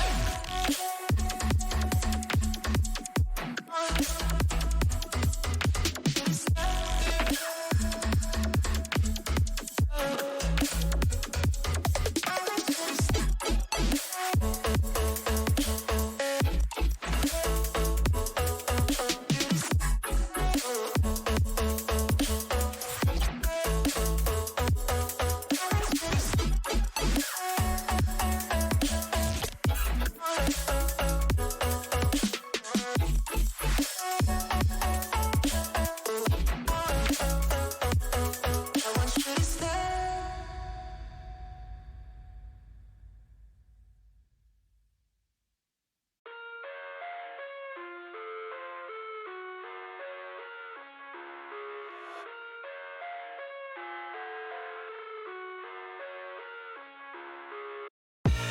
I live inside my own world of make-believe. All right, fans of CCL, we're back for the first border of the season, the much-awaited map of today, and we still have a lot more Siege left to go.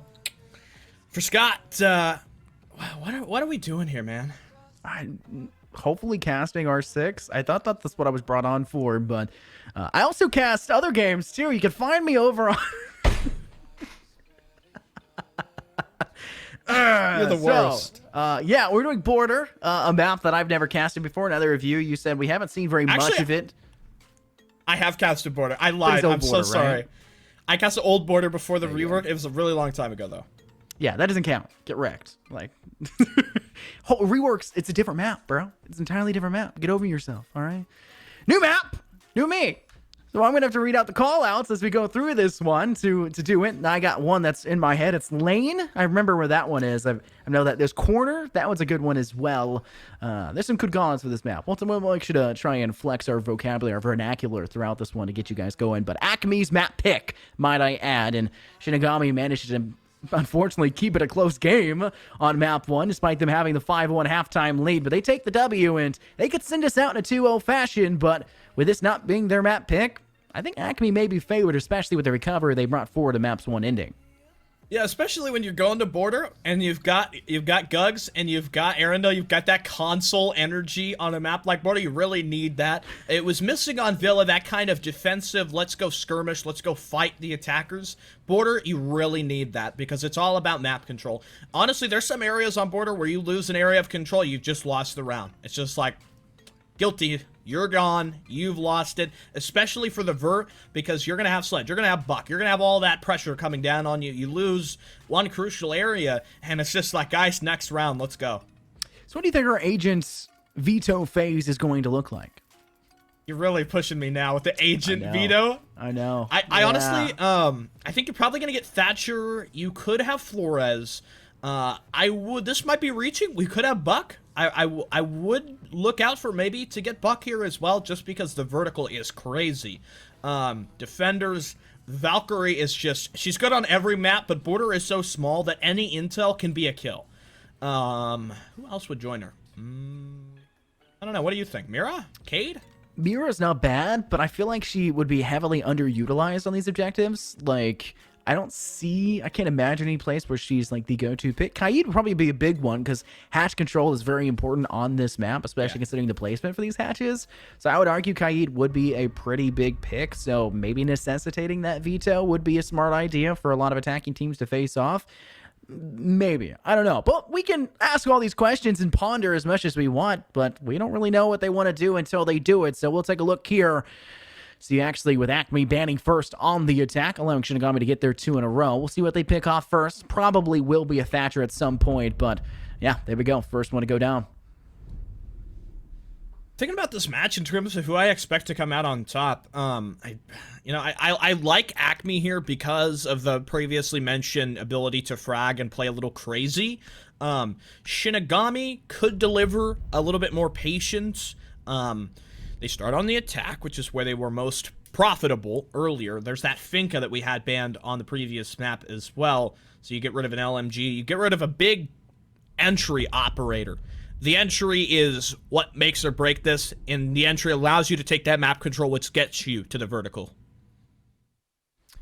Valkyrie off the board, that's the intel you talked about. And I want to point out, you said any and all information considering the size of the map can lead to a kill. I would like to basically reiterate that to a higher level.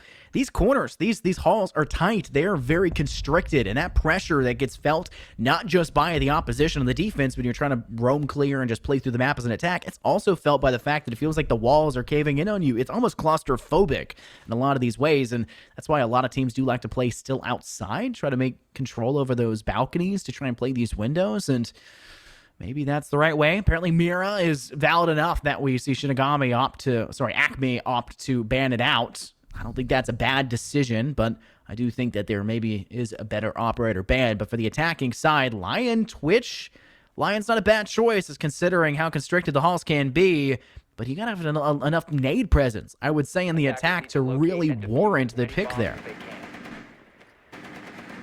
Vents with Tachanka as well is not something I am particularly against. I haven't really seen a clear preference right now for either an execute in Vents or in Workshop. I think it's still kind of down the middle. You do get sometimes a rush on events, which is probably the easiest way to get the game over with. Just run in through that main door, get into Vents. Generally, that's going to happen when you see a lack of site preparation. Kind of the way that it goes is as the attackers, you're going to drone Vents and you're going to look to see, number one, is there no rotate? There are usually no occurrences where you forget to open the rotate. That's more of a Plat 3 ELO type of thing. The more common is when you don't have any vertical up above, because how are you going to deny the plant if there's no vert? You're not just going to be able to walk through the holes. It looks like we do have vert here, so a rush is very much so off the table. This is an objective that's quite difficult to actually get through. This B site is a very constricted room, like we mentioned previously. There's our 6 at its finest, the observation tool breaking. That's what you love to see. I'm really enjoying the idea that maybe Shinigami could utilize one of these ramps to heaven and try to just get that really high ground. But obviously, I'm kidding.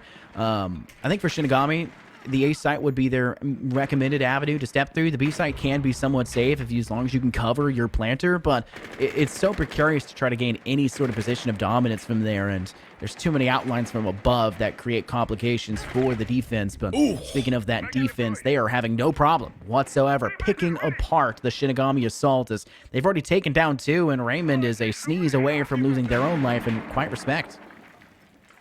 Yeah, this round is gone. not well. I did want to mention the fact that, do not worry, this graphical bug that we've got is only an observer thing. The players aren't seeing this. Boom! A grenade goes in, helping to alleviate some of that pressure right now on Shinigami. Your Tachanka down for the count as well. Never even really got to use much of his zone denial util. Another player still waiting from inside the small office, and the E1D goes out as Raymond looks to take control in from Armory. I guess that's kind of the name of the game, working through that first floor hall. And once again, we'll see Shinigami manage to find something, but it's kind of too little too late. They'll lose yet another with a great kill by ACME, now taking it in a 4v2. And you'll see Cam, who, despite having full HP, their only cohort next to them is Raymond, who's down to 20, and there's not a lot to work with. They'll try to send a nade over towards corner, and it doesn't really find much impact. That half wall is a great place to hide behind if you're a defender, but they don't really have as much of an extended roam as a lot of teams would expect. They're really respecting the idea that there is that roam all the way over here inside of Armory, but they're kind of extended over towards Archives instead, and it makes major impact as they'll take advantage of the small office and swing quickly through to find two. All right, so we're going to go to a rehost. Obviously, we can't allow this graphical bug. You can't even really see half the things that are going on, so we're going to have to clear that up. And with that, Scott, we're going to get everything done. We're going to fix this bug. We're going to look at a very beautiful, we're going to look at a very beautiful border. And to do that, we are going to go to a quick rehost. We're going to go to a quick break as well. We're going to get all of that fixed when we come back. I promise you the best game of R6 you've ever watched is ahead.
Tried to let go of all of the nonsense that you, boy, that you put me through. I give it all to you. I do it all for you. Maybe this feeling's overdue. You're uninvited. You wanna hold me close, but I know what you have to. Yeah, yeah, yeah. Why are you hiding? Tell me, what must I do? Come to you, come to you. You're mine, mine, mine. It's right, right, right. It's right, right, right, right now. Why are you hiding? Tell me, what must I do? Come to you, come to you.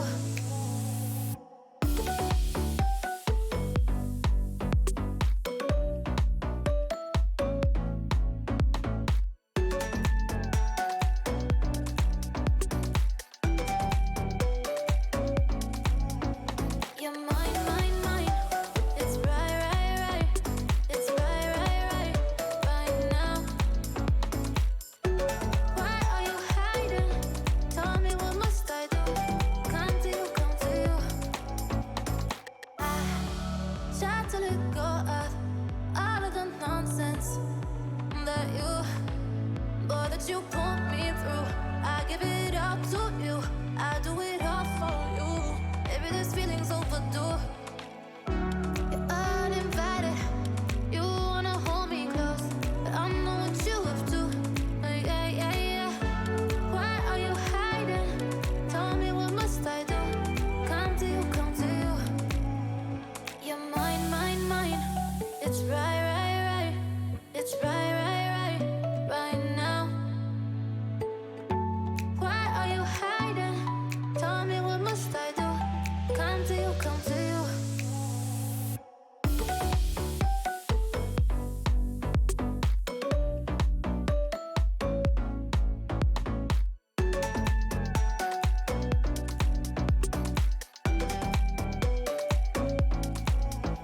You're mine, mine, mine. It's right, right, right. It's right, right, right, right now. Why are you hiding? Tell me, what must I do? Come to you, come to you.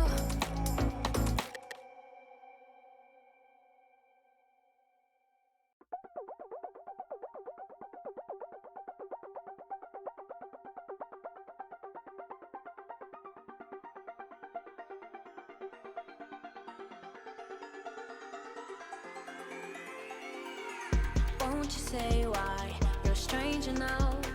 Your eyes escaping mine when I sit you down. Don't you feel like we're holding on onto a fairy tale, but the magic's gone? Been months of buffing the blushes and faking the butterflies. Wake up, yeah, I'm kicking the castle down. Ooh, yeah, I think it's time to talk. Ooh, yeah, I think it's time to talk.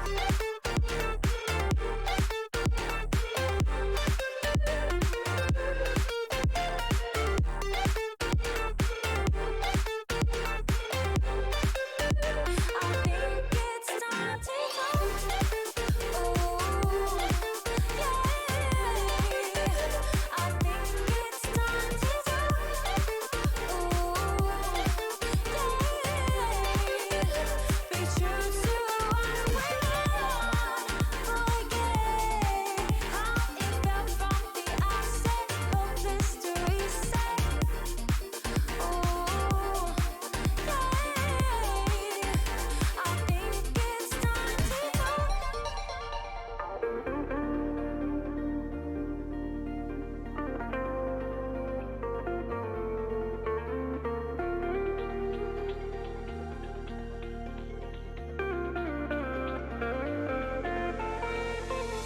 Kinda missing how we kicked it off. Always in overdrive, now the feeling's lost. Blind to notice, we've been losing touch. Welcome back, everybody, to some more CCL. My name's Infernos, joined here by Sticula. It's been about a few minutes, but I think we're about ready to get back into this one on the map of Border, and from the looks of things, from what we saw, there was an 11th person on that one, and it was the architecture fighting back against both sides, or really mostly just our eyes, as the players themselves couldn't see the problems, but hopefully we've managed to resolve that. Hopefully something's been fixed up, and we'll try to get it into there without as many, I guess, technical problems. Yeah, we're going to hope that bug does not appear again, and we're going to try to get a look in towards how Border will be played at this level. I did some looking on Twitter for the way that the APAC North match played out last night, and I had a lot of people describe it as a ranked game. And from what I had in that first round that we just watched, graphical issues aside, it did seem like a bit of a ranked game. There was people running out, there was defenders chasing after attackers, and eventually the kills totaled, and the defense managed to close it down. I think in a ranked game, you are really expecting the defense to come out on top, especially if they aren't being as hyper-aggressive as a lot of those ranked games do happen to go down. And I think that's one thing we definitely noticed early. The attacking team kind of being brought onto the defense. Things flipped on its head, and not in the usual way of an attacking team planting and then having now to defend the post plant. No, they didn't even get a chance to get near the objective, as the battle was just taken to them early, and the defense pounced at every opportunity given to them. The slightest sense of attacker-sided players, and you go, yeah, this is ours. We'll take it. And the defense dive in. And I think one of the biggest points that we saw there towards the end was the actual push that came through that armory door where they tried to take over half wall. The attacking team had too much respect for that half wall play. There was no one there, even at all. And yet they still expended so much utility to clear it out. And once they do that, that's a lot of noise that's made, basically stomping your hooves as you walk into the room, and the defense just goes, oh, they're over here. Let's just run in and kill them. Yeah, there was moments where it seemed like a lot of hesitancy had started to build up for the offense. You can't really allow that on Border. You need to be very decisive about the way that you're doing things, because we saw the defenders, they weren't waiting. They were not, trying to play passive. They were jumping out. They were getting to the battle, and we are ready to jump onto Border, so we'll get the second round. Maybe we will. Maybe we won't. Who knows? There we go. There we go. Glad we didn't start picking our noses there. Once the cameras go down, That's what you do as soon as the cameras are off. Oh no, I usually just stop smiling. But I'm always smiling when I'm casting with you, Stick. So it doesn't matter that much, I'm always here for you. Okay. Obviously, with the round one having gone in favor for the defensive side, that could give us an inkling for how the rest of this will go down. Let's keep a reminder, Shinigami taking map one, kind of getting close towards the end, but still a pretty dominant map win for them. And this is ACME's pick, and they have obviously started off on their preferred half of the defense and started to drill down Shinigami even further. And from the looks of things, the map has not yet glitched. Oh, they need a rehost. We almost got there, Scott. Looks like we got a cursor bug. Oh, no, his game crashed. Game crashed. I almost had it. All right, well, that was a short-lived amount of time to cast Star 6. Well, I really enjoyed our time here together. Sticula, I'm really glad that we have spent this time together. I am going to go cry. And all right, well, you know what? I also am ready to enjoy, Scott? The break. We'll be back.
Over the edge, feel like I'm floating through the air.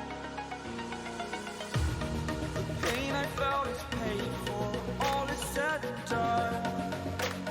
Oh, I am restricted, fixed upon the web. I need to kick the habit that my mind is breathing in. Break out, I've got to see. Spent all my life holding all of it closely. I played it innocent, a feel of discontent. I'm finally facing it all, fearless.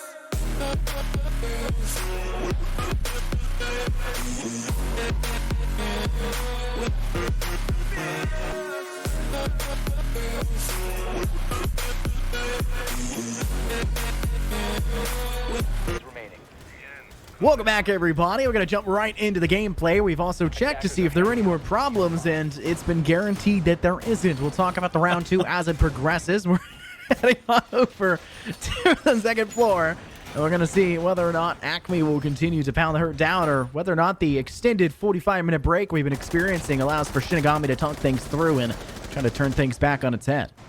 What was the first objective again? I'm pretty sure we were looking at Vince and Workshop, if I remember correctly. Yeah, that's right. It was Vince. Thank you. So, all right. yeah. Appreciate that. Oh, okay, there's a You C4 know the outside. comments? Kenji has shot it. That was very exciting. And ACME are running very similar composition, trying to get into normal casting mode here that we had in the first round with this castle, and Gugs is castle peeking the window. Excuse me, he's Cade. Same thing though. He is a very aggressive operator to be in this position. Yeah, I don't know why you're isolating yourself so much over here by office. It doesn't seem like the best place. Maybe near Fountain would be your smarter choice, but you do have covering fire, I guess, at the least, when you have Zion, who is actually, for those of you who don't actually know, it's lovely, but we're going to continue on Zion to make things easier for those viewing. There is some coverage, but it doesn't seem like the best of coverage, and it puts him in a very rough spot. He'll manage to find something back through that soft wall, manage to take out Fate. Kenji, though, with the refrag with the F2, and Cam manages to find one with the L85. That's on number 5. 4v3, and for one of the first times we've seen here today, Shinigami actually managed to turn things back around now on the attack, and they're starting to pound her even more with Battle finding the head of Zion and making this one into a half the man count for the side of ACME. 4v2. Arundel came close to drawing for the headshot there. The plant coming down. You see this toxic canister. It's got to be too late by now. Sends it through. The ace completes the plan. He wasn't even in the area of damage. That'll be a real frustrator now for ACME, showing us why this objective is one of the more difficult on the map. Arundel moves through the rotate, and he wins a surprise battle there against the Twitch. Now it starts to look a little more possible, and the ace missing shots as well. The Castle needs to come in to try to support his teammate, the Smoke. Castle's more so worried about this rotate over by Top Metal. He's going to jump on forward. Zero starts to make the challenge. He's still taking damage. Looked like Zero actually came back towards PCs. 15 to go. Should be an easy attacker closeout with how passive they're playing this. Arundel is going to try to complete the plant here, and he might have enough time. Nope, the opening in the wall will betray his position. The ace guns him down. Time has run out, and though the Castle, bittersweet, will get the final pick, it's an impractice one, and Shinigami have 2 in a row. Even despite the huge man count advantage they had, doubling the numbers of what ACME had available, ACME still ultimately in the end find all 4. Obviously not enough time, and Shinigami take the round like you mentioned, but that is not a precedent that can be set. ACME have been almost demoralizing the Shinigami side. I get it. They win a round. You take your W's where you can, but that is a loss in my book, to say the least. That cannot be allowed to happen. A mess up with the Toxic Babe, it allows you to easily get the plant down. They make that small mistake, and it seemingly was the only mistake they were willing to make for the rest of that round, is systematically, bit by bit, they chewed away at your man count advantage. SMG-11 and a UMP, some pretty weak weapons all around. And you're facing off against that and lose to it? Seems like an oddity to say the least, but we're going to head back to that same exact objective. Obviously, ACME liked what they did, at least to a degree. They obviously need to stop the somewhat horrendous kind of bleeding of players that they had in the early stages. That roam game they tried to extend to, and the Shinigami attack just kind of caught them off guard. And I called out how dangerous of a position Gugsy was playing within. And though we did have, I believe it was Vexel at the time, holding them and covering them, no, sorry, it was Cyan covering them, it wasn't enough. And it kind of shut down all of the momentum for them. And you lose those players early, you've got nothing really left to fall back on. Unfortunately, that's kind of the way that this top floor objective plays. I'm not a fan that they go back here again. I think you probably would have been better suited to try Bathroom or to try Customs. In my opinion, Bathroom and Tellers is the strongest objective on the map. ACME disagree with that. They played onto Vents first. The thing about the Bathroom, I think it's just the top floor. The area on the vert that you can play for that side is probably the easiest to defend. The fact that we go here again is going to either show us more of good Shinigami's play, or ACME just increasing their level of aggression to try and counteract that. Wow, little shot there by Refine. Kenji ran right into the pre-fire and loses his life for it. 4 versus 5, Shinigami on the back burner. With ACME collecting their first, it looks like they're still trying to play somewhat extended, but these drones are really giving away enough intel to the Shinigami attack that it is kind of forcing ACME to feel a little uncomfortable in their positioning, but Refine's got a good position to work off of themselves. Gugsy's trying to give themselves a sightline to maybe try to transition if they wanted to go prone through that, or maybe just to assist and facilitate a stronger defensive presence. But from the looks of things, Shinigami are struggling to make it through the same soft walls that caused them such a boon to their attacking side previously, now unfortunately causing them to succumb. Gugsy with a nice kill. Cyan jumps out to find another, and Gugsy will manage to collect for yet another on top of it, but it really just seems to be all she wrote, as it leaves only Raymond left standing, and though they do find one before they fall, it is a very short-lived victory, and it'll be an easy defensive round win. Well, don't say I didn't tell you that they were just going to get more aggressive in order to counteract the execute that happened last time. That was a real circus that we just watched, and that's what you get from Border. I mentioned earlier, people compare it to a ranked match. It very much so is. There's a very difficult prospect of playing this like a very structured map, because you just have numerous opportunities to do things at random to try to upset the attackers. It's all about the element of surprise. Really, that's probably the easiest way that you could describe Border. Element of surprise is a great way to talk about it. You have to be able to keep the enemy on their toes. If you are yourself not unpredictable, then they're going to predict what you're doing. What's the old phrase for the U.S. military? If we don't know what we're doing, they don't know what we're doing, right? Like, that's essentially what it comes down to. And a lot of the ways you talk about for this map and the way it's very ranked styled, very ranked reminiscent, that is kind of what it is. It's a game of unpredictability, and ACME was very predictable on that second round, changing things entirely. No one sitting still, everyone all over the place on that third, and that's one of the things that really just caught Shinigami off guard. They just try to play things the exact same way, saying, oh, if they're going to play the same objective, let's just do what we did. No. ACME is not a team that will fall victim and victimize themselves, essentially, by pulling off the same old, same old. They are very strong, and it's very nice to see them revitalize their defensive approaches. 3 cap cans over on that door just about tells you the way that this map is meant to be played. Little tricks being played on the offense, little ways to try to sneak in against them. 3 cap cans, that could easily kill 2 people if you walk through that door.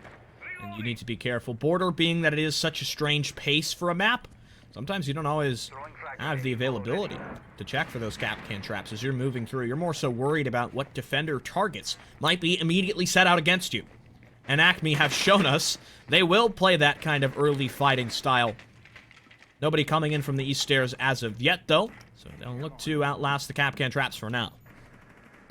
Long as an easy place for defenders to hold up. We saw Refine hold it previously, obviously with some assistance to use that floor hold to allow for Gugsy to maybe get an outlook to catch someone from that CCTV safe room, but beyond that, it looks like Shinigami aren't really choosing to employ it themselves. They work through security, they give themselves sightlines, and eventually they bust down that armory hard wall, and Battle will battle their way up to the first frag and take out Zion on the opposing side. They lose that Tachanka and the Shamika launcher in one fell swoop, and that could mean a bit of a hard place to come back from, but they'll do a fairly good job of it already. They'll take out Kenji, evening the odds in a 4-on-4, but some of the damage has definitely been dealt, and you can hear those nitro cells be tossed into the background, kind of falling apart, not finding much impact, and really relying on the 9v19 to do the job instead, with Gugsy finding the next kill this one on a battle.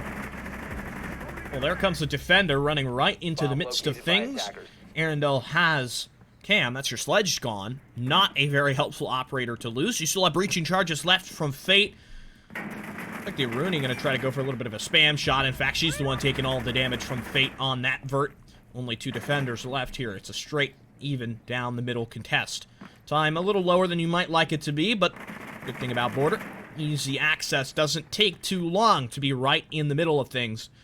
At least when the objective is concerned. You've got a player holding back towards side of metal.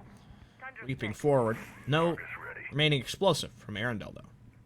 Look at Refine hanging out in, what's the term for it? Lane? As you hate the call out for? No, it's main stairs hall. And trying to play from this central doorway. If you try to snap through main stairs and main door, it creates a lot of problems on the attack because there's so many sightlines that you can be quickly peeked from. And it looks like ACME are choosing to employ that Refine. An easy collection to the head of Fate. And now Raymond has to recover not just onto another kill, but with 15 seconds remaining. And unfortunately, there's only 14 seconds remaining by the time he falls, surviving for only a second longer. It's an easy cleanup for the defense once again of ACME as they collect for yet another on top. And Shinigami, despite them getting close again and having a pretty okay lead initially, it does not make a difference. And ACME take their third. Yeah, I kind of like the way that they played that top floor.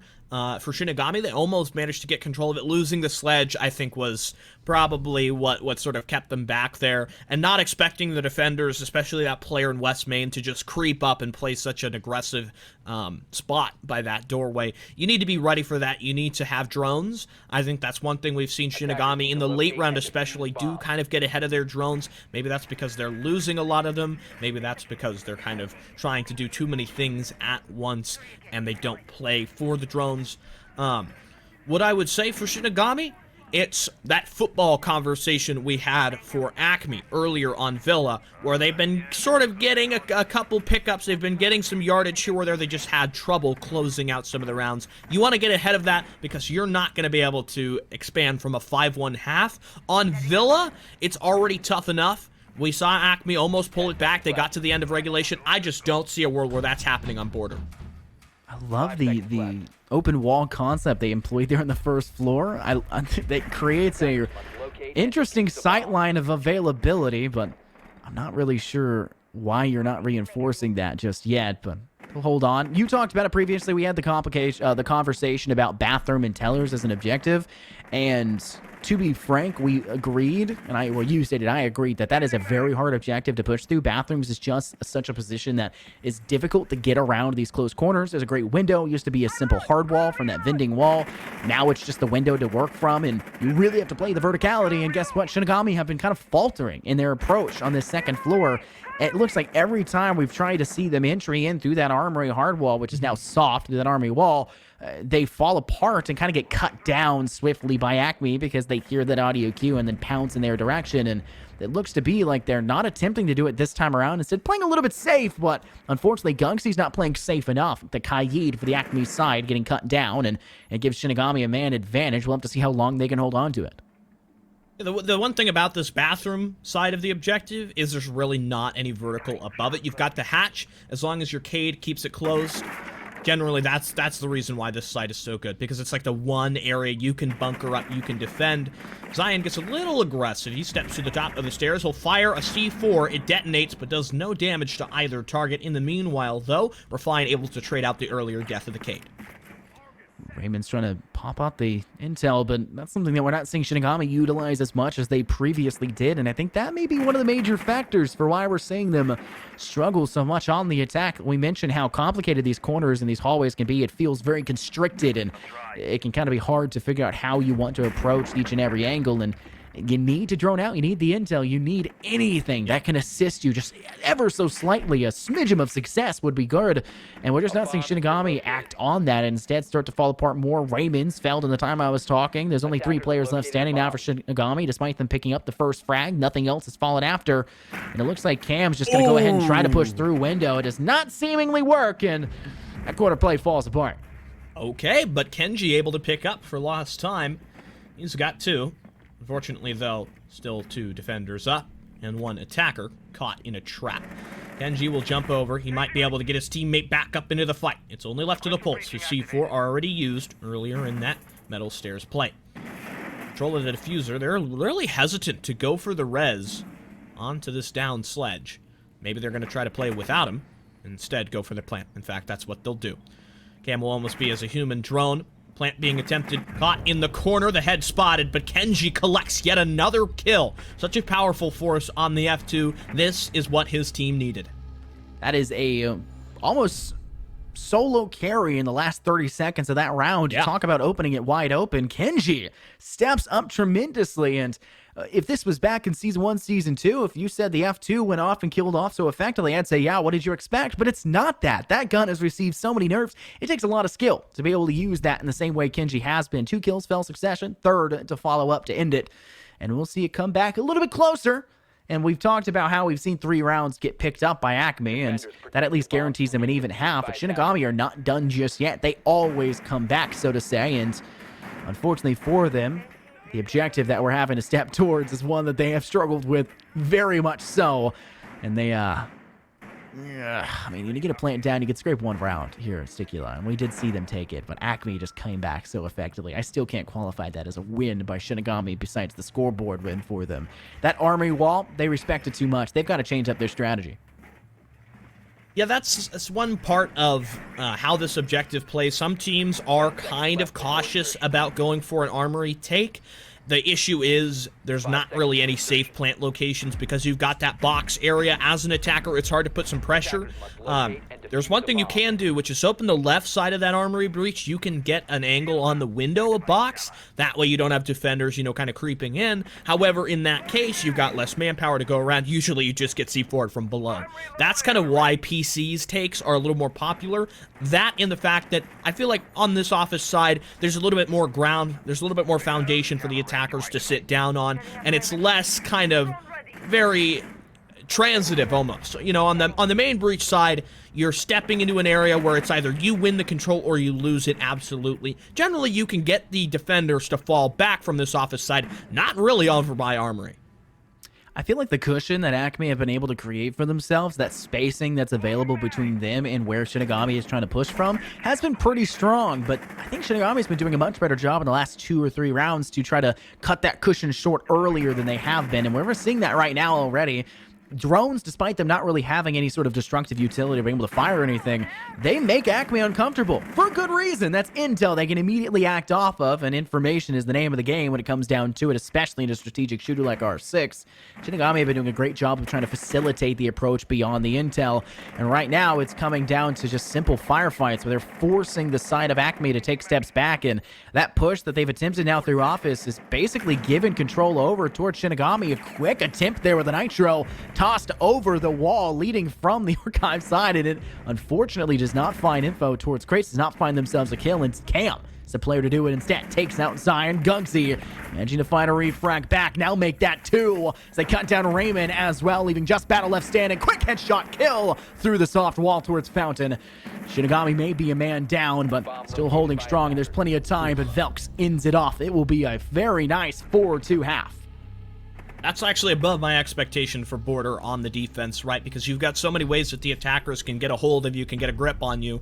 I think the Ace, he wasted too long with that Selma. I'm not sure if there was maybe a hiccup, maybe there was some kind of utility stopping him on the other side of the wall. Could have been a mute jammer. If there was one, I didn't see it. But the fact that the Ace never got that pressure towards Archives set up the defenders for that nice fighting position. You had that one defender, I believe it was the Castle, holding the offense from coming through the triple wall, because he had cover, because he had less angles he needed to worry about. If you aced open that single wall, I think that probably would have been an attacker win. And we saw what was the win condition for them when they did get that round. It was opening up that single wall, getting the plant down. The fact that they didn't do it there is pretty much rhyme and reason for why they lost it. We'll see Shinigami first go to this Armory objective to give it a test for how their defense is going to work out here. It is important to note, though, despite the fact that ACME do get that nice little 4-2 half on the defense, this is their map pick after all, and you would expect them probably to have scrimmed it a little bit more. I'll point out ACME on the defense, it looked like they knew what they were doing, but I also felt a couple times that they looked like imitation, which is, well, yes, the best form of flattery. I don't think it's very flattering when it doesn't work out. We'll talk about Arendelle in round 2, where we saw the Toxic Babe get sent over the top. That was Shinigami's first round win, and it went too far. That's not proper utility placement, just not really judging and having the right idea. Then we saw in that last round the Nitro Cell that was sent through the triple wall, and landed over towards Grade. It didn't find the impact that you wanted to have there either, and it feels like ACME is just kind of going through the rounds when it came to their defense in that utility expenditure, having the right idea for it, but not being able to finish it off with correct placement and maybe the right idea with where you need to hold that angle. Kind of can cause problems, but they scrape a 4-2 half, and it will make things a lot easier for them as they approach it now on the attack. But it looks like Shinigami is looking for a very Nitro Cell heavy defensive approach, as they brought themselves 3 Nitros and a Pulse to work behind with it. Well, on the other side of the spectrum, ACME showing us a complete difference from the takes that we've had so far with a entirely vertical approach. Ceiling control, they got pretty much the entirety of the first floor under their auspices right now. They've also led with the opening pick as well. Shut down Cam, who has been an incredibly valuable player series-wide, but Fate on the trade, proving his value in just the same sense, as now you don't have the Osa. She didn't even really get to use her shields. Kenji pops up with a shotgun. ACME trying to play this one-on-one style of attack, really not working. They got the early map control, but nothing much since then. It's from below. We talked about the nade plays on the map of Villa. It felt like a lot of ACME's attack was, we're using it because we don't want to go at the end of the round and say we didn't use it. We failed to use our utility. At least we tried. And that may be another one of those scenarios. There's no one else to act off of it. So the clear doesn't really do that much. And your teammates are dying elsewhere on site. And now you're down to only 2 players left standing. The same can be said for Gugsy on the Osa, not placing the shields, being a little bit too greedy and paying the price. That is a major cost. You bring the Osa for a reason. Now it seems like an unfortunate happenstance. Quick play through CCTV to the security side. Refined finds out Fate. He was going on the lurk. Only 3 players left standing now for Shinigami, but the damage on ACME readily available, with Refined being tagged through that hatch Raymond from below, doing a great job to prowl themselves around. Even if they're not sitting on site, the danger is ever present, and leaves just Arendelle left standing now at a 1-on-3. To me, that little hatch play looks like something they prepared ahead of time to kind of watch for that rotate. Understood, okay, now my player at safe just got cleared, so I'm going to move through. Sets the Habana in a 1-on-3, doesn't have anything set up on this Office side. Will have to win this round off the back of their gun skill. We've got the Pulse chilling out near Africa. Finally, we'll clear out this mute jammer. Addy's going to go ahead and use his X-Kairos to create the opening. long angle set up by the defense. That C4 style 15 seconds to go. composition still in play that you mentioned earlier. There's really no situation where I think Arundel is able to pop up and take this one. He's going to try to go for the plant. He obviously doesn't know where the pulse is. He'll adjust again the position. Time running out. Defense playing passive. He runs right into a crossfire and, of course, gets eviscerated. It's a good play to go for as well. Just knows they can't stick it. Go for the jump up. Try to fight it. And just gets counterplayed by Shinigami, who are passive. They know they have the advantage. They're not going to get greedy. That was one of the major problems we saw for them on map 1 on Villa. They greeted the entirety of their defensive half. It was roam game, roam game, roam game. I don't care what your role is. I'm roaming. I don't care what your role. I'm going to extend to the first floor. And then they would get one, and then everyone else would die quickly afterwards with the ACME retreat and kind of adjustments to counteract that. And we obviously could still see that. I mean, we could have ACME try to adjust after that last round loss, but Shinigami looked really solid in that round. Yeah, they may have lost that first frag, but everything afterwards was just success by them and them only, and they can essentially play this first floor defense here for the workshop and Vault's room side, or sorry, Vince room sides, as if they're playing the second floor once again, because of that hatch control that's so important inside of small, because of the ability to clear those floorboards, which is such a necessity on this map. You talked about Buck being really strong and Sledges especially so as well, and yet for ACME, we don't really see a huge amount of floor clearance. Maybe some breaching charges here and there. You have the lifeline impact utility, but beyond that, it's not a safe, majorly safe way, I guess I should say, to clear out those floorboards and create that open floor plan. Well, I wanted to bring something up here. I just got a notification on Twitter. We have, of course, tonight, this Shinigami versus ACME game. We also have Agony Esports versus Shiesty. And the Shiesty roster actually just got picked up by an org. That organization being Shift GG. Their match will begin at 8 p.m. EST, essentially when we finish up here, should this go to map 3 or should it not. It's nice to see that they've got some representation behind them. It's nice to see as well. Something you learn new every single day. But let's talk about the round and kind of the works that we're seeing the side of ACME have to go through. They're going to work through Long Hall here on the second floor. They've got drones. Look at 2 drones just sitting on the ground here in offices. They're trying to send it over towards Fountains, but a great pounce by Gugsy. He came out of nowhere, and it really has caught the side of Shinigami off sides. That's 2 players felled in quick succession. Zion finding one of their own. This one on to Cam, and you lost Fate, Kenji, and Cam. 3 of your best players, arguably, for the Shinigami side, leaving just Battle and Raymond left standing. And that is a Malusi, and that is a Toxic Babe wielding Smoke that have to recover in this precarious spot. Battle does get a nice shot with the SMG-11 to Zion, but in the retreat does not manage to escape, and Gugsy will finish things off with a 3K. Yeah, I mean, the G8, sure, it's a ferocious weapon, but it's also the player wielding it as well. Round number 9, we step next. This one still continues at quite a close rate. ACME showing they can play across defense as well as the attack now. And we're going to go to Bathroom Tellers. We're going to see how this one does pan out for Shinigami. We also have the question of maybe a rehost as well with the possibility of the servers. They have been complaining about the servers the entire time. But it's only when they lose a round, though. I'd like to, I'm just not saying anything, but they know they were complaining about it a lot on map 1. Not exactly where you want to be, but I don't really know what we can do about it, here, Reese, to be honest.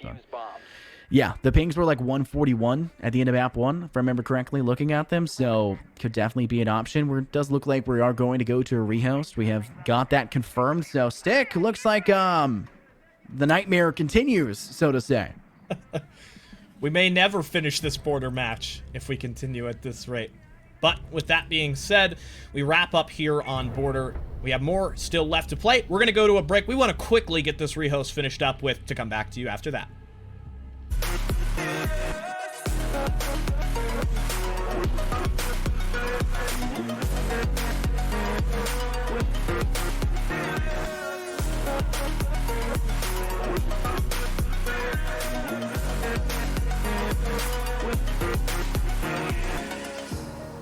Burning the bridge that keeps us.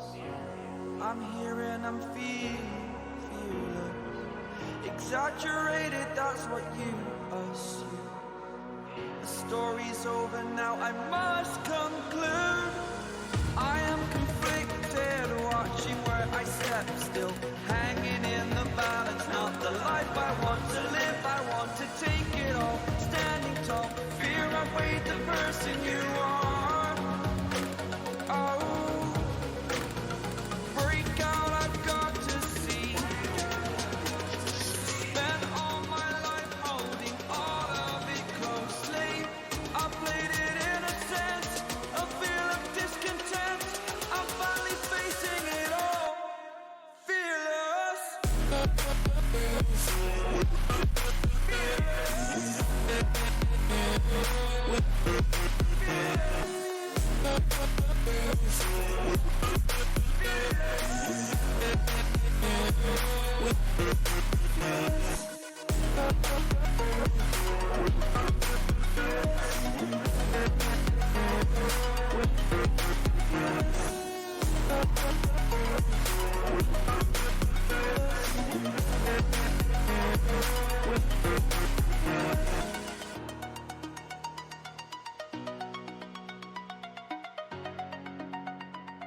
redefine any definition you got.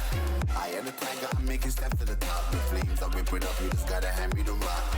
Take a seat, you cannot stand it. All I know, the flow harder than a scotch bonnet. Don't try study me, you cannot manage. This ain't what you want, bitch, I'm a fucking phenomenon.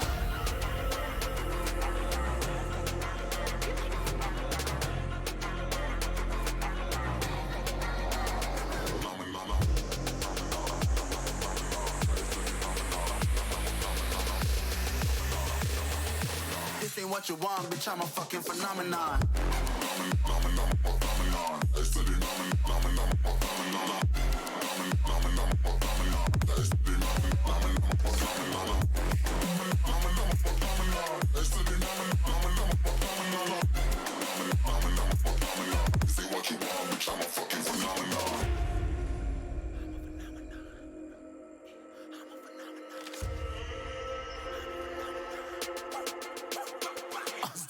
Yeah, you better listen. I'm bringing heat. You'll be a fan when I start rapping. Way I'll have your fucking head spinning. I'm known as spit vicious. Release bombs and go tick tick. Boom, you blown me that head missing. I'm a phenomenon. Stacking cheese like it's Parmesan. 8 different flows, call me Octomom. I'm moving fast like the Autobahn. And I'm independent, so I'm not your fucking starving like it's Ramadan. Sick, twisted, gifted. Can't copy, printed. Can't hold me down. I shape shift, I'm liquid. I killed this beat, I might get convicted. They know how I move, it was predicted. Persistent, spoke it into existence, so consistent, no assistance. Hear me once, become addicted. If I rap it, then I live it. There's no cap when I be speaking this. This ain't what you want, bitch, I'm a fucking phenomenon.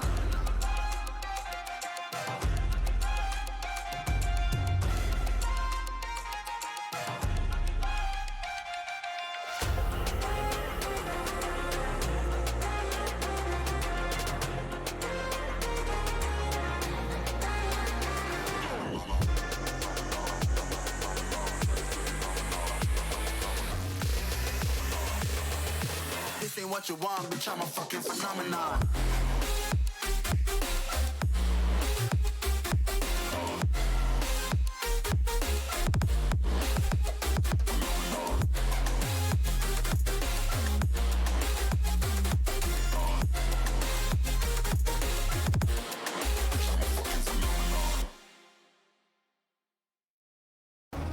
Don't you dare say that I wanted everything to fall apart when it's haunting me. 'Cause my only crime was hoping there is something more than this loneliness I feel. But no one makes me feel less alive. We're fighting fire. The way you push my buttons just right. We're fighting fire. When two voices of nature collide. We're fighting fire. Can't help but feel the temperature rise. We're fighting fire. We're fire.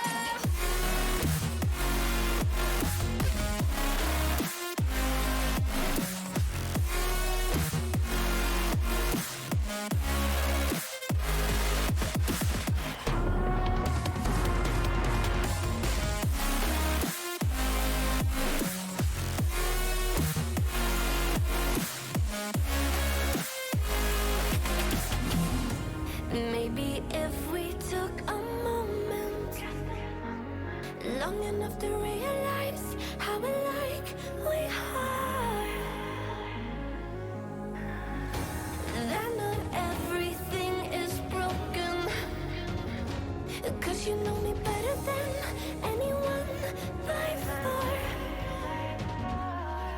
But no one makes me feel less alive. We're fighting fire. The way you push my buttons just right. We're fighting fire. When two voices of nature collide. We're fighting fire. Can't help but feel the temperature rise. We're fighting fire. We're fire.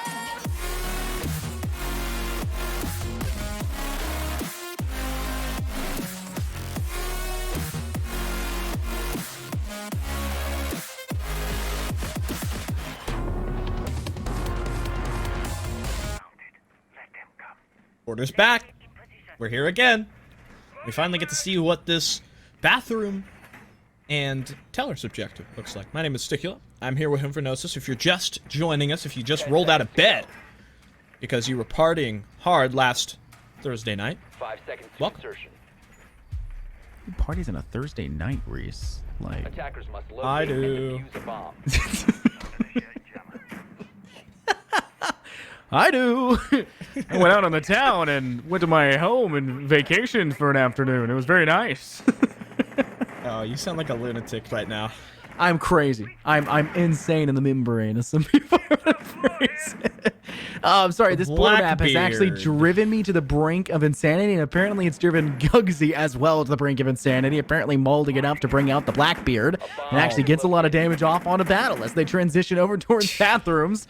Shockingly not a kill, though, and ACME are still 2 rounds up, plenty to end this one, and we could see a map 3 if they continue at the tempo. We also got a lurking Capcan. Wanted to stop that Blackbeard if he kept walking in from Passport, and Gugsy's having hard enough time dealing with Kenji, who is just playing from CC. We're gonna go ahead and drop the hatch. There's one on the coverage below, though. I think somebody was just inside jail. Yep, they sure were. It was refined on the LMG. ACME back to their usual behavior. Usual behavior. Yeah, probably. ACME has been devastating what Shinigami have been bringing to the table. Only 1 round of success for them in this half, and it was a good one, but beyond that, okay, that is disgusting. Gugsy with another kill, making the head of battle unfortunately splatter behind them. Velx will be able to take out Fate, but they'll have to tempt Fate now with Raymond being the last player left standing, and Velx will finish things off in quick succession. It looks like we're about to see our 3rd map here, Reese, with however long we spent on this map, probably doubling the total time spent on the next 2 we'll have. But good night. We probably spent more time here on Border than the next series is going to take. We've just been hanging out on Border. Well, ACME are on map point. They're going to look to close it out. There's 3 opportunities, or 3 rounds needed, really, for Shinigami. Suppose you can say 3 opportunities to close it out. We saw how that one went on the earlier map. It got down to round number 12 before Shinigami closed down on their map selection of Villa. It's looking like this one's going to be a little more decisive, though, in my opinion. Attackers need to locate and defuse as ACME many bombs as match they can. points, looking down the end of a barrel if you're the Shinigami side. We kind of spoke about that, or at least I touched on. I don't know, I can't remember if you did. I try not to listen to you because then I just feel Thanks. emasculated. You're so much cooler than me, Reese. I could write you a song that would make you fall in love. Attackers have discovered the location But then I would of the already have you bomb. up under my arms. But Shinigami on the defense, I mentioned it on map 1. I felt like Shinigami had no chance on this map, just because if you're going to pick this map, you're going to feel confident on it. And ACME as a team that is all over the place, so to say, but they're all over the place. Nature has been netting them success after success, and it is quite a frustrating experience, I would say, if you're Shinigami now on the defense, as nothing seemingly worked for you on the attack, only able to escape out of that half with getting 2 rounds under your belt. And this one, yeah, you picked up the first, but every single round after that is just tearing them apart, and nothing is added up. It's kind of similar, honestly, to some of the rounds that we had on Villa, where there was just, like, defenses from Shinigami that really didn't make much sense. They had 1 objective on that map that they were able to close it out on. That was dining for Villa. That's where they won map number 1 on Villa, by the way. Interesting factoid there, Reese. Thank you very much. Pulled out the receipts there, didn't you? I sure did. Receipts. That was I'm so bad. funny. I'm so cool. Gugsy, though, not able to find a kill just yet. Already having to switch to the second shield. The paper mache not working out, and unfortunately now it's totally not working out. But look at how quickly ACME have taken control now over offices. Unfortunately, a nice nitro from below, and Fate has taken a refine to the wayside. Only 2 players left standing now, the other 2 collected by the Shinigami defense. They're holding on for now. A recovery round, possibly, but the question is for how much longer. Only Arendelle and Velx left standing. Neither has been killed yet since that rehost, so it would be a cool stat if it wasn't for the fact that we've rehosted every single round. No, doesn't seem like a solid aspect here for ACME to recover from this, but I mean, Shinigami could make plenty of mistakes still, but on the defense, it's hard to really categorize how big of a mistake you could make. Here's the Aruni. She's just sort of lingering around on the stairs. No support from her teammates. Nobody covering over by this custom side. ACME have brought one back. The disadvantage is still magnanimous. Down by 2. Don't really have I suppose you do have the resources. You've got flashes. You've got grenades. We'll see if Arundel can come alive on the fragmite. Look at the trouble, though, the vertical up above. It's going to be tough for the Therm to even get in the door. Doesn't be made easier by the fact he just flashed himself. He'll run in, tries to pre-fire one, but he gets felled by the player up from the vert, and Bat will close it out there. It's a double kill for Shinigami. They're going to fight on for another round. Holding on strong, but the question surely remains here, Reese. How much longer? Can ACME finish the job, or will we continue to see more of this border map play out? We're thankful that, at the very least, we're not having to be assaulted as well by the walls coming alive and attaching themselves to stars, apparently, up in the sky, but at the very least, I think that may be more helpful for the Shinigami's defense, as it would allow for them to have more wall to hide behind. And they've been quite cheeky with some of their spacing they've been working behind, and I think it's a game of unpredictability that we're trying to see go down to the map of border. It's already a hard to predict map, just considering the difficulty in regards to it not being played that often, it being kind of an unexpected map. So I would anticipate that we would see ACME's attack continue to find success once they adapt to the unpredictability and play into their own strengths, which, what you know it here, Reese, was being unpredictable. There's a fuse being played. Discovered the location of a bomb. Don't really know how I feel about the fuse. Surely Zion is going to six-pick off of this. No, why would you? Well, he can just go on the third floor, right, and just play in with the cluster charges. Let me theorycraft for a second here. Fuse the CC window. They played the shield strat last time with the ADS and the deployable, and they had somebody on safe with my magnets. What if instead you just fuse it? Boom. Done for. Deleted. Removed. Dismantled. Is that what you're going for? I don't know. I feel like cluster charges are nice. They do get rid of ADSs. They do remove magnets. They create a lot of problems for the defense to sit still in sight, but it's kind of hard to utilize them, even with the buff that came through for the cluster charges, where they could actually be placed through these hard walls, right? I mean, oh my gosh, they are really just trying everything here with the shields. Gugsy seemingly not spotted. The Montaigne behind. They're crouching. They're going to sprint on in now into Archives. A quick blind, and Gugsy rips the head straight off Battle, but apparently can't pay attention to their side, and Genji able to finish the job onto Gugsy. A plant going down by Arundel, and they're utilizing that shield to their advantage. They're going to have to do the run out now on the defense if they want to catch him on the rear. Otherwise, he can just drop the shield in melee as they go for the defusal. Kenji felled by Velks. Now the run out can go through by Raymond. He'll cut down one, make it two, and Shinigami shockingly holding on right now as they have made a major recovery, but the damage is not yet completed as Arundel still holds now onto that diffuser, and apparently Raymond has words to say with Cam, or maybe Cam should respond in Stro. Fate tempts their fate, tries to go for a quick peek, and you cannot be turning like that, Arundel. That's essentially throwing this one as you are the one person holding next to it. Looks like Velks would try to get aggressive. He manages to cut down one, make it two, and AMCE send us on out of border. What a way to finish that one. Look at the shot over there. What are you doing? Get back inside the building, you fool. You fool. Oh my goodness. ACME have one border. That is not going to be a map I soon forget. I hope I forget that map, actually. So I probably won't, but I pray I do, because 90% of the map was us looking in the menu. So I'm hoping I can remember the good parts, which was the gameplay, which was fairly interesting to see all those shields get brought and utilized. And yes, you utilize the shield strat and you fall for its biggest weakness, which is turning slightly.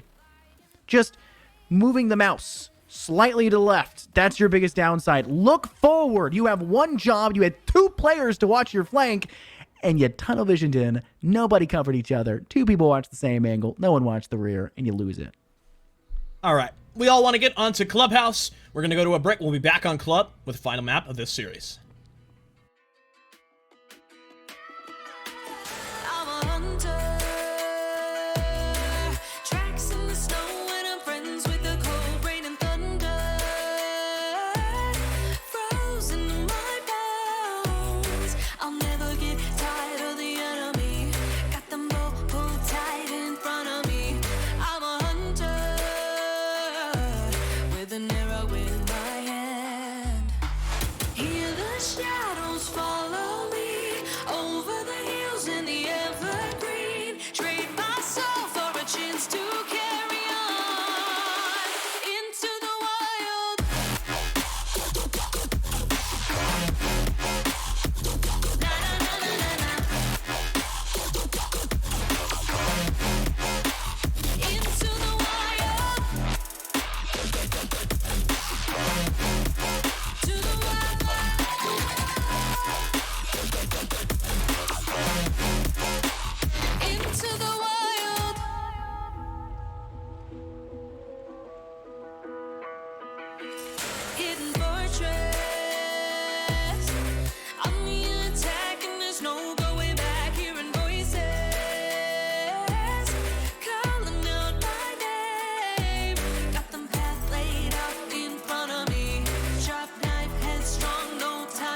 devil in a red dress.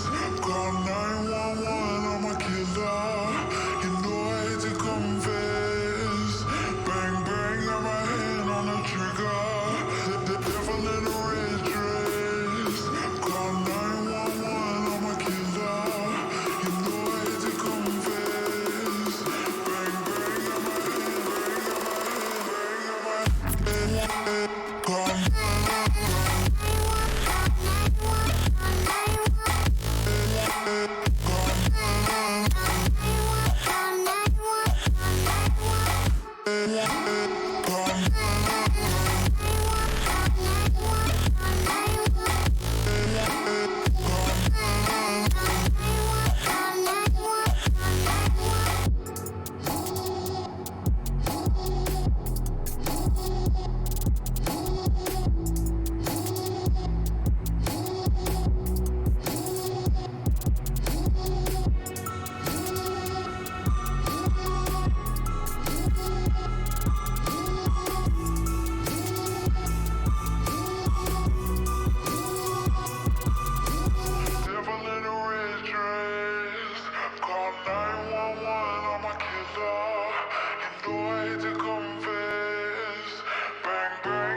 Welcome back, everybody, to CCL. Just a reminder, my name's Infernosis, joined here by my great friend Sticulon. We've got ourselves two teams that have been ready for a couple hours now, it feels like, to get the games done and finished. They spent a long time on border, maybe not out of their own will with the complications that R6 brings to the table, but we're heading on over to our third map choice because we tied it up 1-1 after that great ordeal by ACME on border.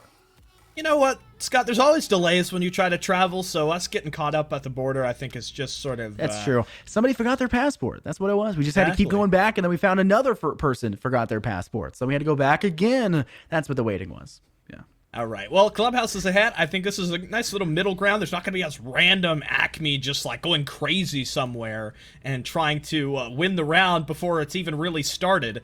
I think this is going to be a little bit favorable towards the other side because there's more structure involved, right? There's less just dying early. It's certainly a little different than Villa. Maybe you're thinking here, okay, there's going to be more default strats involved, and that could lead a little bit towards the opposite side. But I don't know, really. I think we're kind of just going to have to take a look.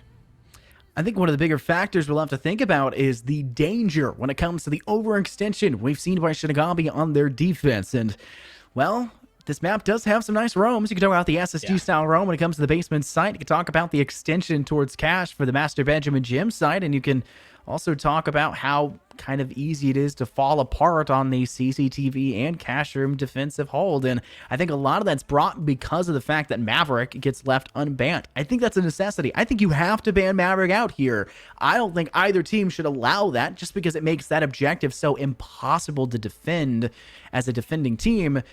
And it just allows for the attack to Maverick trick out the wall, go elsewhere, Mav out the garage doors, and then sweep through your site with basically no one to contend against it. And that's right there. Perfect. Thank you very much, ACME. I forgive you for all the problems we've had, even though probably none of them were your faults. Maverick being banned first just completely validates my point. All right, well, it's Shinigami who began on the offense, so they're going to have arguably the easier side. It's so strange that Clubhouse has done that little rotation. I mean, it's been about a year or two now since Club has been considered, you know, the map that's well understood by the offense, and the defense is kind of, when they're not defending the basement or gym, they're kind of out of luck. So, Hibana's ban, Addy's main, has been destroyed, absolutely obliterated. We'll go to the defense, probably going to be Valkyrie Mira. With Maverick ban, I could see a Realm War Arcade ban is feasible, though. Maybe. I think Kaid is a solid band to stop out the Kaid tricking that comes on the rafters inside Garage, so obviously could be something to worry about. But it's kind of not a big point when Thatcher's left unbanned, because you can just utilize him anyways to deny that. There's no need for the Kaid ban when Thatcher's on the board. So maybe you don't think about that, maybe you do, and instead they'll go ahead and ban out Mute. Mute's still a valid choice. You can kind of jam or trick some of these walls. You can also deny a lot of information, and that's kind of the big thing that was kind of cutting both teams down, was the drones were so excessive. They were so annoying, and any chance to deny that intel is not going to be accepted by the attacking team. So seeing the Mute be taken off the board, not a big shock. Basement is where we head first. There's Capcan in play. I'm not surprised by that at all. Gugs played a little bit of Capcan on the previous map because there's traps and they go boom. What do you think about that? Well, sure. Yeah, big boom. Danger. Big boom. That's the I had a phrase when I casted TSM. I was saying name of the game is to keep your HP above 0 and to knock your enemies to 0. Right? I mean, it's kind of one of those Seems like on-the-nose something you would points. say. Yeah, it was something I said in front of 40,000 people, and it was funny. I don't care where I am, dude. I'm going to crack jokes like that, so, cry about it.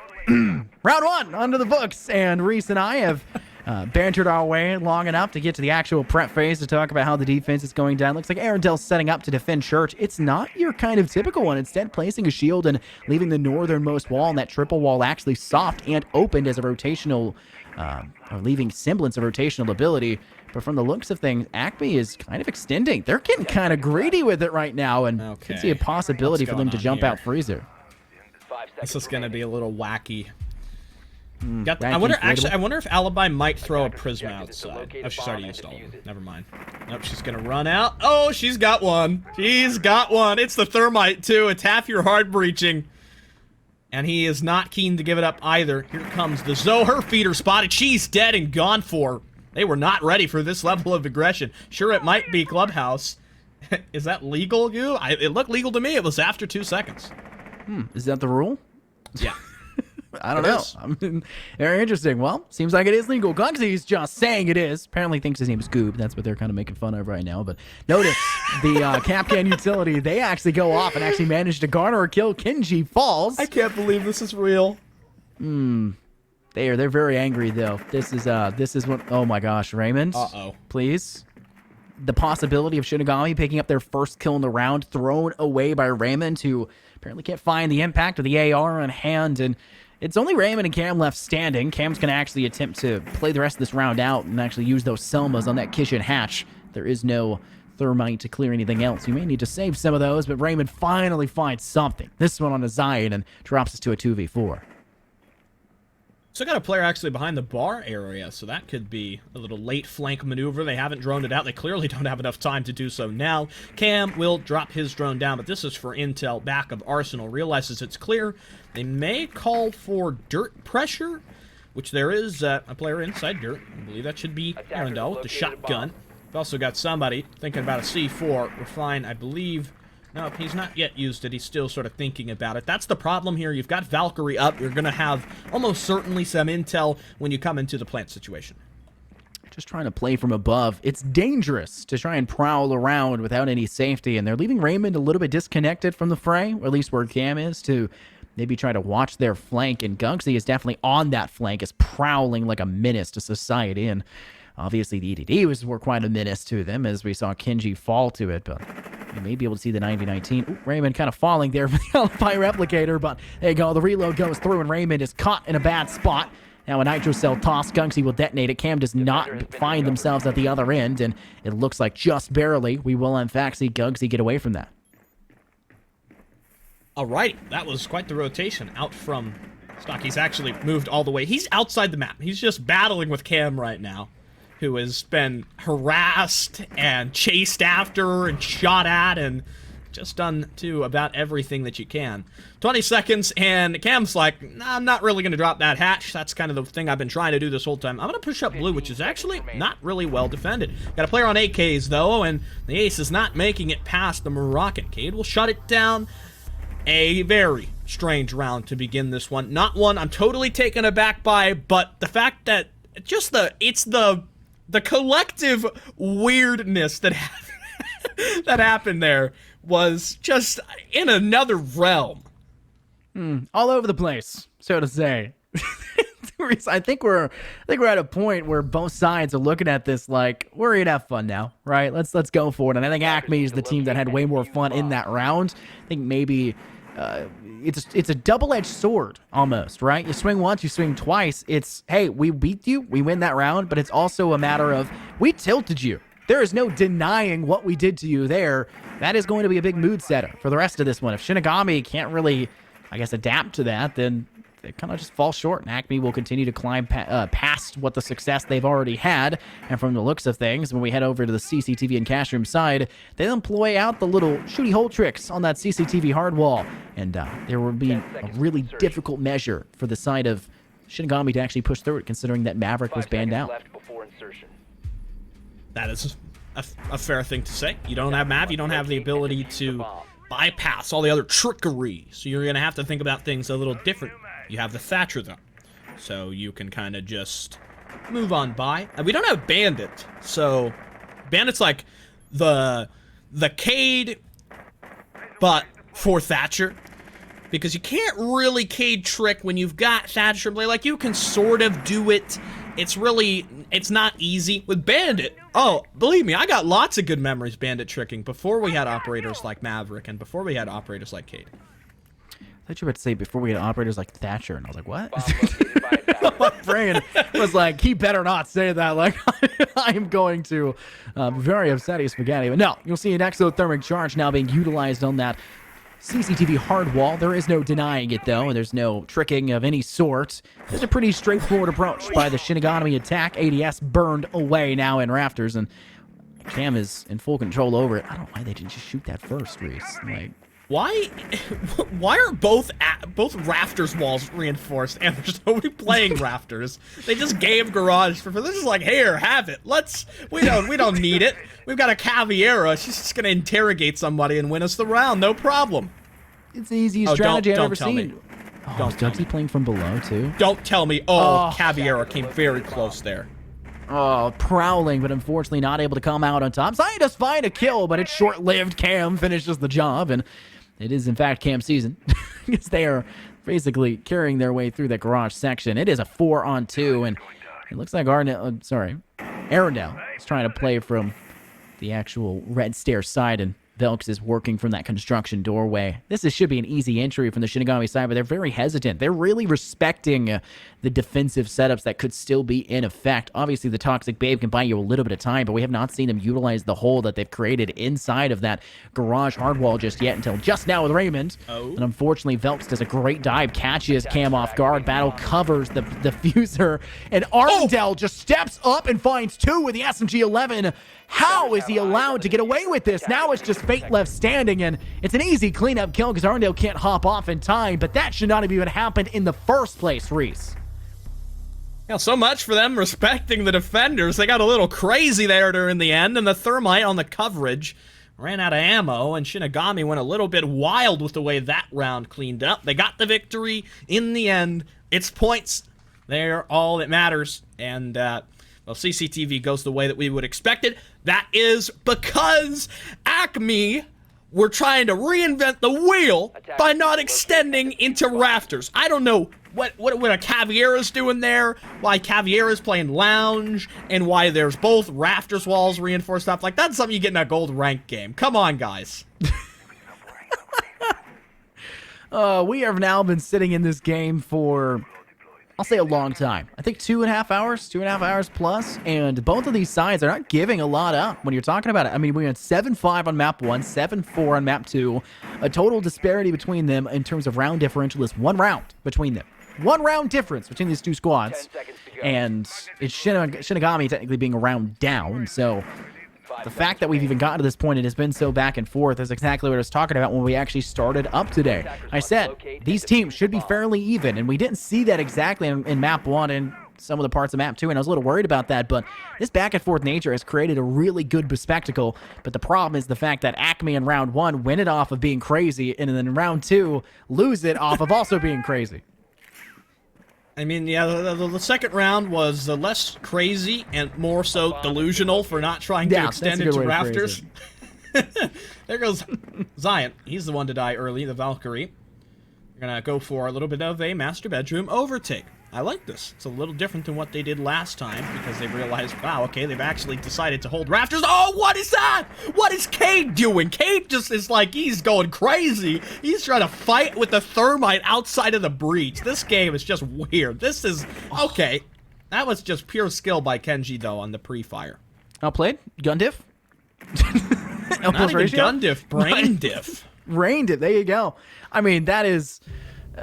I don't know why Vex was holding that door anyways between construction. You got droned out. You can just take a step away. You don't have to hold that position. It doesn't seem like the smartest of plays, but apparently they're kind of collecting the trophies, if not smart plays. Gugsy is felled swiftly after. Only one person has been killed by Shinigami's side. The attack on this objective is so easy if you're able to get that hard wall down, and Maverick's typically the go-to player for that, but they haven't needed that because the Thatcher's been left unbanned because they, for some reason, still wanted to prioritize the Habana ban instead of take out the EMP-wielding OP operator of Thatcher, and I just, it's hard to understand. Shinigami on the attack first, they have the advantage, right? But it's going to come back to bite them in the rear on that second half, and this attack has been so easy for them because of it. Seems like a catch side execute is probably going to be what they close this one out with. You've got Selmas to soften up that single wall. Arundel trying to battle against the pressure from out of the window. Refine has won. A triple kill for Kenji, though, and Fate will finish it off. Round number 3 does go again to the offense, as it most usually does. They're probably not going to go ahead for that repeat move again. The basement becomes unlocked once more. I imagine this is going to look a little different, though, than what we had last time, because there's just no way you can replicate the amount of oddities that we had in that initial round. I don't know. It's ACME we're talking about. There's definitely the possibility of a triumphant return of the spawn peeking and spawn killing and then trolling around in the all chat. I mean, there's definitely a possibility for it, but I think Shinigami would be more readily aware of that possibility, so they would probably try to hold themselves back at least a little bit for the first remaining seconds, and I'm not shocked to see any semblance of a roam right now from the ACME side. There is no Mozzie, which is interesting to see. Instead, they've kind of employed a really nitrocell efficient team, which is another strange thing to kind of mention. Nitrocells have not been as popular on this objective. Typically, you're talking about bringing out the impacts to get rid of the X-Kairos pellets, but with the Habana ban, you can substitute those and actually go for a little bit more of a wider range destructive utility and a bit more chaotic one as well, I would say. Yeah, that's kind of a curious little note there. I would think that you would bring impact grenades when you would ban Habana because it's like a freebie to absorb nearly half of the hard breach, especially if your ace is using his to open up the wall over by dirt as well. That's a very late reinforcement from the KD. It's kind of chancing it there. Oh, dude, because of the time, because of the way that the ACME played in round 1, now Shinigami are wasting so much vital time in the early stages. Cam is still in spawn. Cam is still back there in spawn. I get it, you're droning, right? But your teammate that was also attempting to step out, that bought you 20 to 30 seconds on the top from the northern side of the map towards kitchen that could have been utilized. Raven is still watching, still worried about the possibility.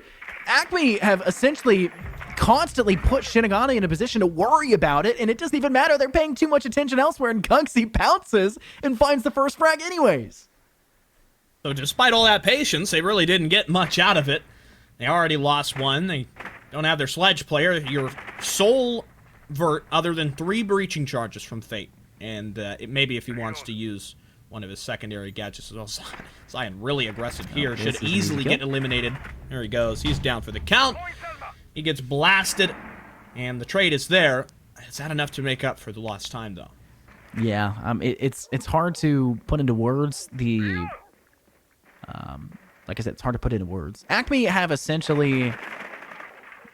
They live rent-free in Shinigami's mind right now because of what they pulled off in round 1. And so they're constantly worried about that. Even when they have full control of the first floor, they're still droning. They're still running out of time. Time is still ticking, and they don't have the ability to clear out this hall as effectively as before because they don't have that sledge. Kenji died early.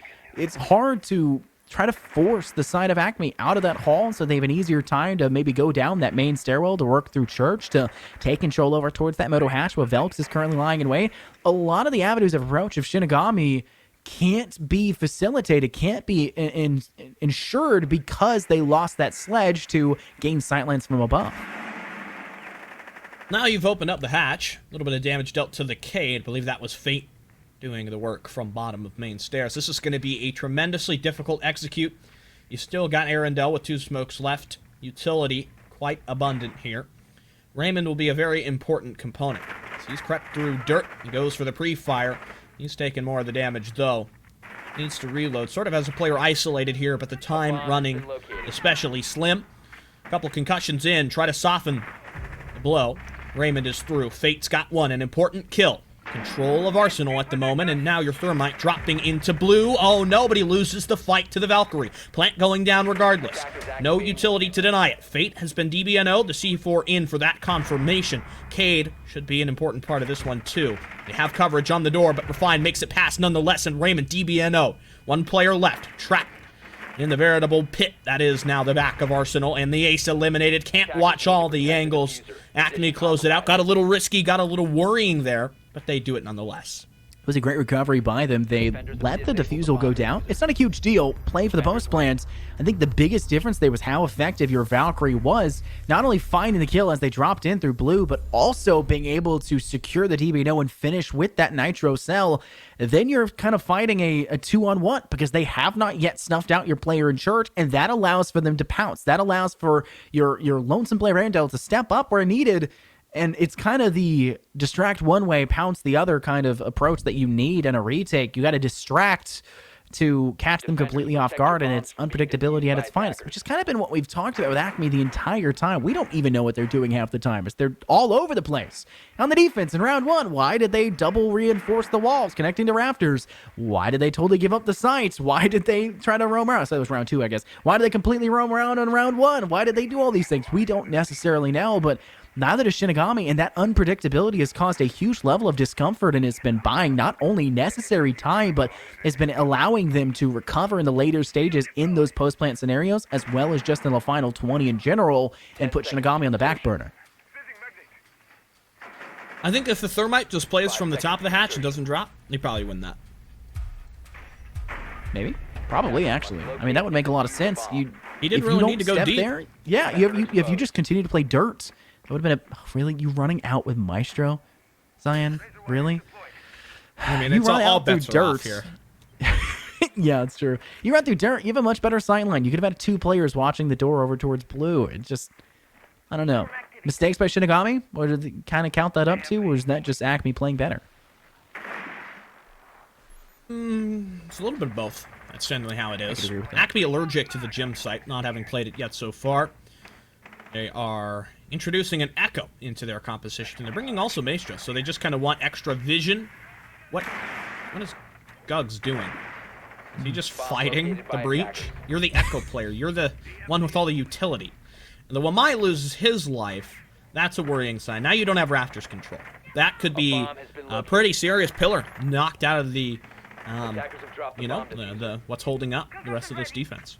Especially when you consider, Reese, that they're finally actually attempting to defend Rafters in a normal manner, of actually having a soft wall and 1 reinforced wall on that double hard wall connection.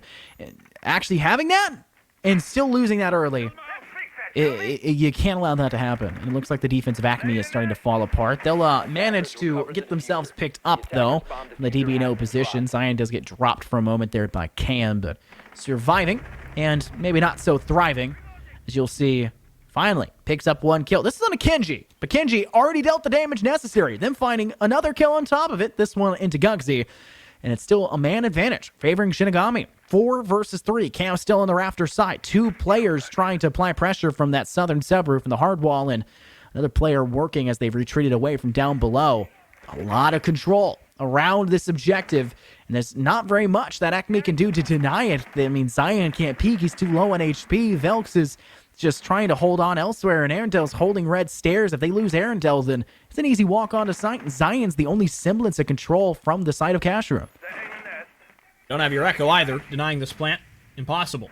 No utility to do so. Arundel tries to go below. He's caught in a coverage. Net from Raymond out of stock. An attempted run out from the Jaeger net's nothing. Plant is down. That's a reality they'll have to deal with. The Thermite goes deep this time. His aggressive maneuver is What brings it down to just a single player left. ACME's defensive chance on Cash and CCTV has just been abysmal so far. Though the Jaeger will isolate one, it's only the first step. It's only the first objective completed in a long and arduous journey that he would have had to do in a much shorter time frame. Player crouched on the other side of the wall. Limited sightline. The Thermite will pop up. Unfortunately gives away his KD there as he tried to go aggressive. Time has run out, though, for the Jaeger. It's just going to be all she wrote. Shinigami picking up another round. And I'm thinking we're seeing a very similar result as we did on the map of Villa. Now, I know it's not going to be a 5-1 half. That is an impossibility at this point, with both sides having already collected 2-round wins for themselves, at the least 3 for the side of Shinigami. But it does feel like we're seeing Shinigami's attack being very strong. Honestly, if we did not see ACME play that way in round 1, I would dare say we wouldn't see ACME win either of the 2 rounds that they've won. Because 1, if Shinigami just played the way they have been playing, that first round should have been easy. 2, if they weren't respecting the possibility of the run out and respecting that roam game as much as they had been in the last round when we saw in basement, then I don't think ACME would have taken the basement round then either, just because of a small misplay by Shinigami in the end and the fact they felt stressed because of the time constraint they forced onto themselves due to the heavy cost that ACME forced upon their lap. It still feels like Shinigami's attack is as strong as it was on Villa. But that should give you a lot of hints about what I'm going to say next here, Reese. How is their defense going to be on this map? If their attack's like Villa, if their defense is like Villa, I don't think they're winning this.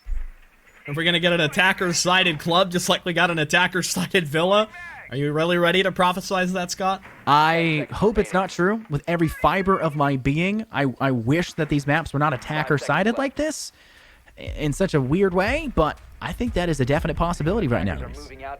So to completely put words in your mouth, you Yes. would want an defender-sided clubhouse. Arguably, Clubhouse is a map that's somewhat evened in the odds. 4 2s, 3 3s. It's weird to see the attack take it, and in a dominant way like they have been when they do manage to take those rounds. Smokestacks from that angle. I've never even noticed that. The I'm sorry, that was so random, but it was just really weird. Oh my lord. You're defending Jim and you're late to reinforce Jacuzzi and the attackers don't even open it? Oh my god! Sophia, you have a thing called the Lifeline Grenade Launcher. You also have ears that you could have just shot, right? You hear the guess first it one, go, doesn't oh, really I missed the matter. opportunity. Do they do the second one? Maybe? Yeah, but I'm not there anymore. I've left for some reason.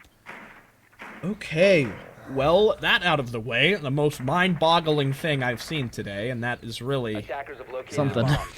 really something, yeah. It's been a lot. There's been a lot. We've had a lot of weird moments today.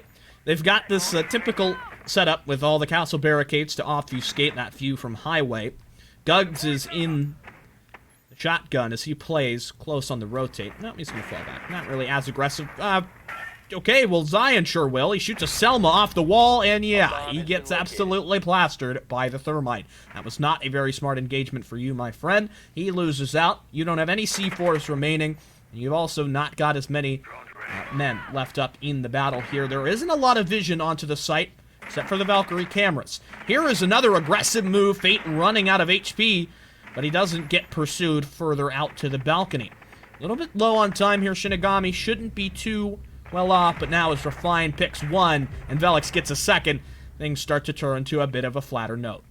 Raymond is able to get a single trade back, which is even the odds at 3-3, but unfortunately it's short-lived for the player, as Arndell finds the shot with the UMP, connects to the head, and essentially hands the man advantage to ACME on the silver platter.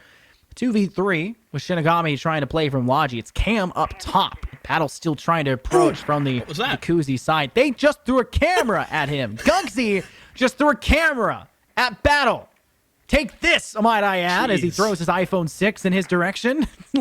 I mean, I'm not sure what the idea behind it was, but it did force him back for a moment. Cam able to find a nice impactful kill to Guggsy. Now they're relegated back to their Cam duty. Unfortunately, the one they threw not available. Battle's in bathroom. The Refine is unfortunately on the prowl inside Hall and was able to cut down a Cam. They have a bit of a troublesome way to get through this battle, and a battle for his life, facing off against 2, and Refine's the player to come out on top. You just have to make a metaphor or a simile for every player's name, a pun even for every player's name. Oh, what a wordsmith you are, Scott. Tied half, though. That's interesting. So it's not necessarily an attacker favored map just yet. That could obviously change with ACME switching to the attack, but possibility. We'll have to see. Round still underway. Attackers need to I locate and mean, defuse as many bombs you as know, they can. I don't like talking about stats and percentages and halves and Here's a good percentage for you, Reese. ACME Okay. is ACME is 1 round up total throughout this entire game over Shinigami. really. Yes, considering it was a 7-5 and 7-4, which means Shinigami did not collect that 5th round on the map of Border. We're tied here. That means that technically speaking, ACME has 1 more round. I don't know how you. 10 seconds left. I don't know how that's relevant. I'm usually getting like stats, so I just write out a 5 stat. seconds to Like, It's a random number. no, it's not random. It makes sense. It's still about R6. I guess You it gotta- Locate does. a bomb and defuse. You got banded finally. Attackers dropped the diffuser. I also had a really good point earlier saying ban Maverick, and they did. But it doesn't matter because you make the ban useless because you left Thatcher up on the board. Well, you can't exactly ban 2 operators. I know, but, you know, it was a really cheeky play there for Shinigami to leave Thatcher up on the board. And now, unfortunately, I said it favored them on that first half, but it's going to really favor ACME on the second because they can counteract and play their own style on the attack. All right. Well, given I'm the resident bandit tricker here, I will go ahead and narrate for you the bandit tricking process. Cam has just lost it.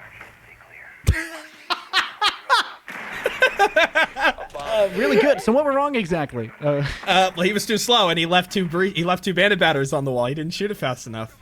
Oh my gosh, that's a clip. That's going to my reel. Mark it right now. Twitch chat, please. Mark it. That was really funny. Okay. Well, That was a good moment. They got the wall open. That's an L on behalf of the bandit, and a win for the attackers. Helps to go towards that attacking favored narrative, if I do say so. Maybe. I think this game has really been a battle of like the small victories. Take the W's where you can.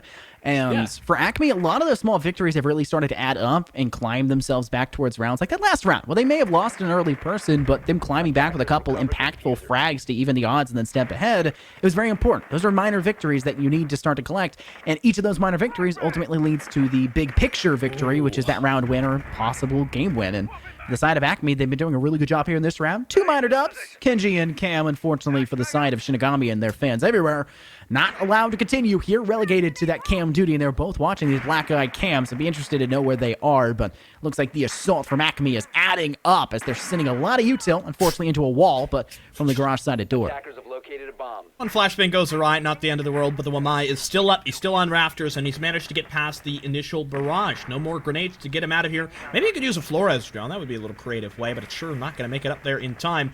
Wamai, I don't know if he noticed or not, but there's an attacker who has ran up on him, and in the time that he looked over towards R1, he got killed by the player at the door. ACME have 50 seconds to go. They've also got a pretty serious man advantage. It's a 5v1 now. Velik's doing a huge amount of work. Arundel skates past. He'll be able to get the plant down, no problem. Battle is too late to the bite to try to even use his toxic canister. And though he'll get up close and personal with the thermite, he dies to the 5.56 XI, and that'll mark the end of this attacking round.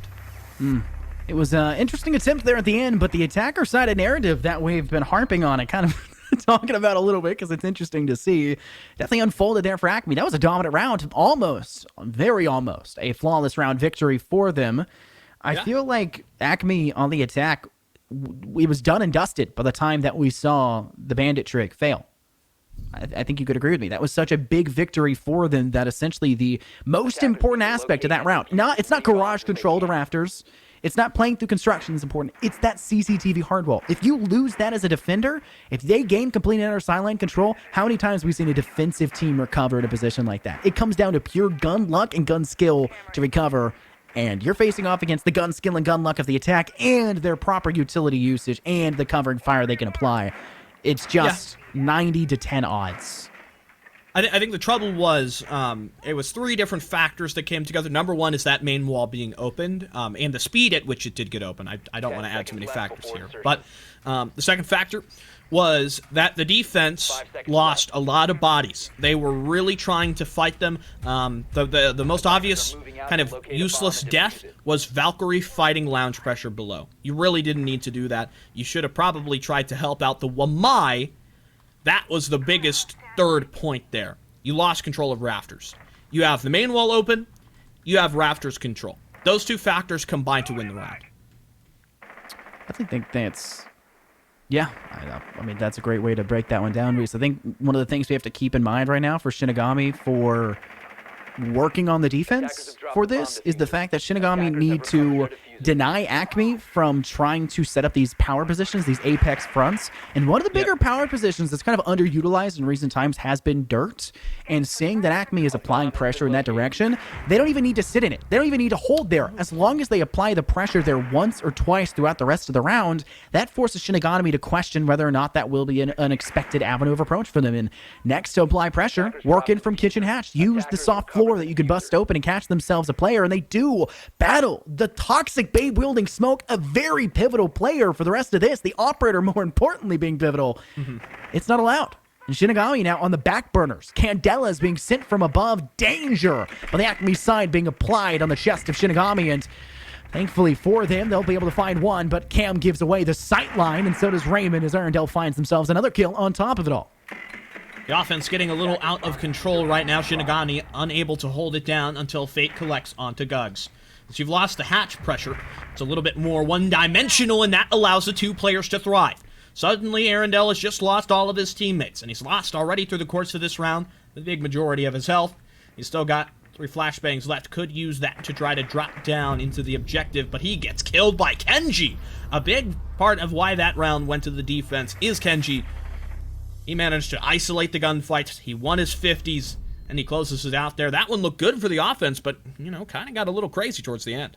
If you start to pull the wagon ahead of the horse, Reese, I know that's an older euphemism, something maybe Corbeck would say of all things, but when you start to put the wagon in front of the horse, you start to trip up. Like, you're starting to move a little bit backwards, so to say. 2 steps forward, 5 steps back, because they didn't manage their tempo. They didn't manage the pace. They drop a little bit too swiftly in, put themselves in a precarious spot, and that's when Shinigami starts to punish the mistakes ACME makes, and that's what we saw in Villa as well. That's one of the big points of Shinigami. When they looked comfortable, and obviously they didn't look that comfortable there, but they were able to make it comfortable after a bit of a recovery, they're able to put ACME on the back burner, because ACME is a team that makes a ton of mistakes.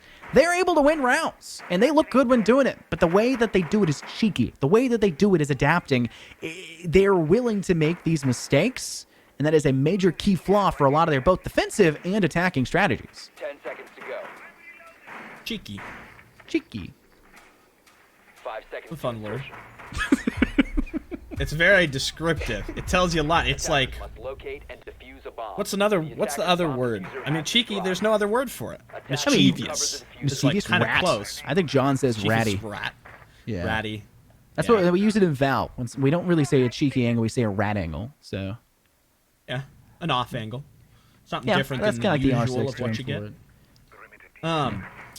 For Just some Acme so rodentry. far, it's rodentry. That's a good one. You've got, I mean, this looks kind of relatively similar to the way that we had it played by Acme for this gym site. The one difference is you've got Maestro here instead of a castle. A little bit of extra late game intel. Hard to destroy those evil eyes, those bubbles, when you're actually in the fray of it, especially on gym. You don't have a lot of buffer rooms. You've just got the exterior, the breaches, and then you've kind of got Logi and Con. The extension for Master Benjamin Gym, and I see somebody else has mentioned it before, and I hate CCTV and cash room. I hate it because of how lopsidedly unfair it is for defense now with the current meta, but the extension is somehow solid. The extension for the Master Bedroom side is good. Look at the Logi drop, though. 1 second by Acme. Unfortunately, Fate is there, but gets cut down afterwards by Arendelle, comboed with their assistant to utilize their utility as well as their gun skills in tandem to hopefully find some success. Refine gets the finishing blow onto the player of Cam, leaving only Raymond and Kenji Meister are left standing. Kenji gets a great shot to Helks. Raymond takes the head off Gungi, and unfortunately, Refine is still holding strong with the LMG, not only finding one more on top, but make it 2 to finish things off. That was a swift blow to the ego of them. It was a really explosive attack, one that just kind of came in and did what it needed to do. And it's decent time to mention this. First 2 maps, there was an operator banned. And on this map, that operator left unbanned, and they just won the round. Thank you. Yeah. Do you think the Like Finka that. bans on map 1 and map 2 should have continued to map 3? Defenders protect No. your bombs from being Thank you. defused by I was attackers. hoping you would say that. It's Clubhouse. Club has got Yeah. some responsibility you need to take.